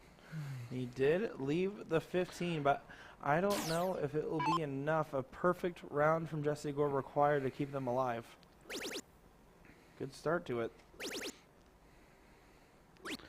Oh, that'll work. Point lead. If the game ended right this second, Florida team wins this one. That is how it works. The team with the most points typically wins. Jules even laughs about the missed single there. Yeah. Oh, wow. He is going to have to close it. You can't go back up. Yeah, there it goes. Just upset that he missed the big number. See, I agree with Scott Hanish here. He erased the 2 darts Mike threw and 1 dart by closing those 17s. And more people are agreeing with you. So there's more people that can be wrong than just one. I'm just kidding. I'm good with it.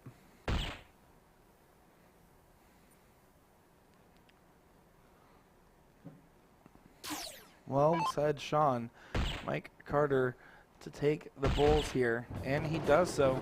1-all, 1 leg away from victory for Mike Carter and Jules Van Doggen to win the no-cap doubles 2 out of the 3 times if they do so. Dennis and Gore need to make a stand now or never, gentlemen. Time to diddle. Brian been struggling and such all day. I think this leg's going to be decided by who has the better diddle, simply because I think it's a confidence booster for Brian. Solid diddle, but that leaves plenty of room for Jules to capitalize. Matt, I'm not sure who your partner is tomorrow either. I just looked up the name, though. That one does go to Jules. That might be the difference. You see Lisa Van Doggen sitting down there with Jack, Jules' dad. Matt Music is playing with Jason Gosnell Jr. in the finale. I knew that part.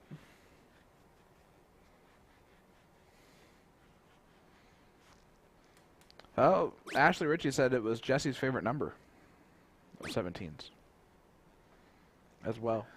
It can be a factor. I don't know why there's this like weird thing with all the Florida players like in 17s. I got it from Kenny Doyle. It's one of his comfort numbers. It's been one of mine, and something I've always just decided to throw.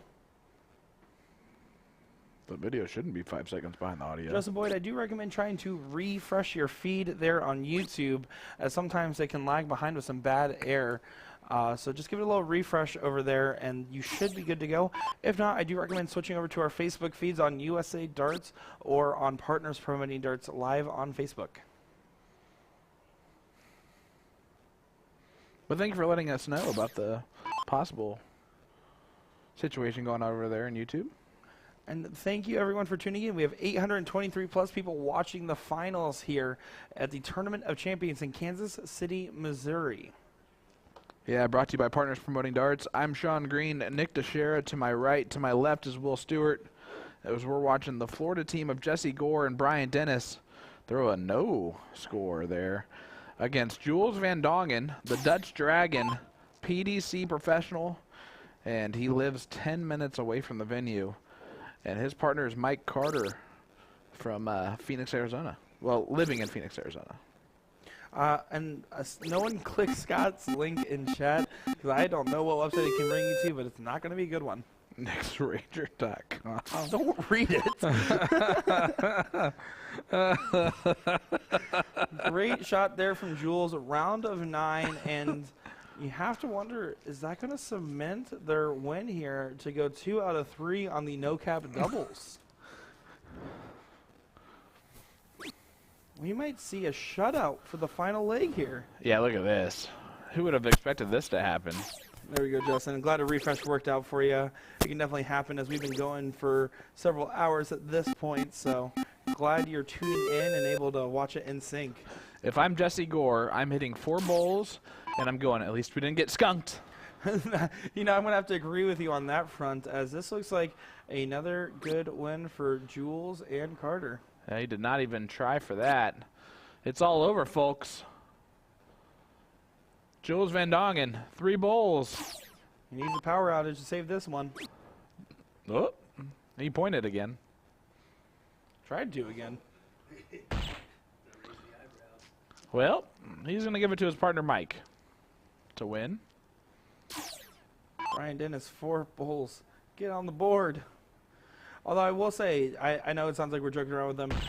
Brian Dennis, Jesse Gore, they did some great stuff and had a tough way to get to this point. They should be proud with how they played, how they represented Florida and Arizona respectively. Florida and Florida respectively. Mike Carter there. My brain tried to follow along. But great stuff from those guys as Mike Carter. There it is. Mike Carter, Jules Van Dongen, champions. They've won this event twice in 3 days. They take out Brian Dennis and Jesse Gore, who went on quite a run at the end. Big darts.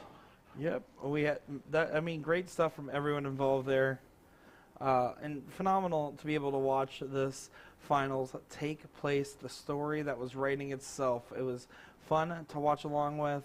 And these players here immediately start chatting. You can tell that there is no bad spirits here. These are not just competitors, but these are just normal people playing darts and having a good time. Yep, my buddy Chuck in the background, almost like in a photo bomb situation back there. Just walked into the room. You can see the better halves and Pops trying to get a picture. Look at that. Nothing but love and respect being seen here. We love to see it.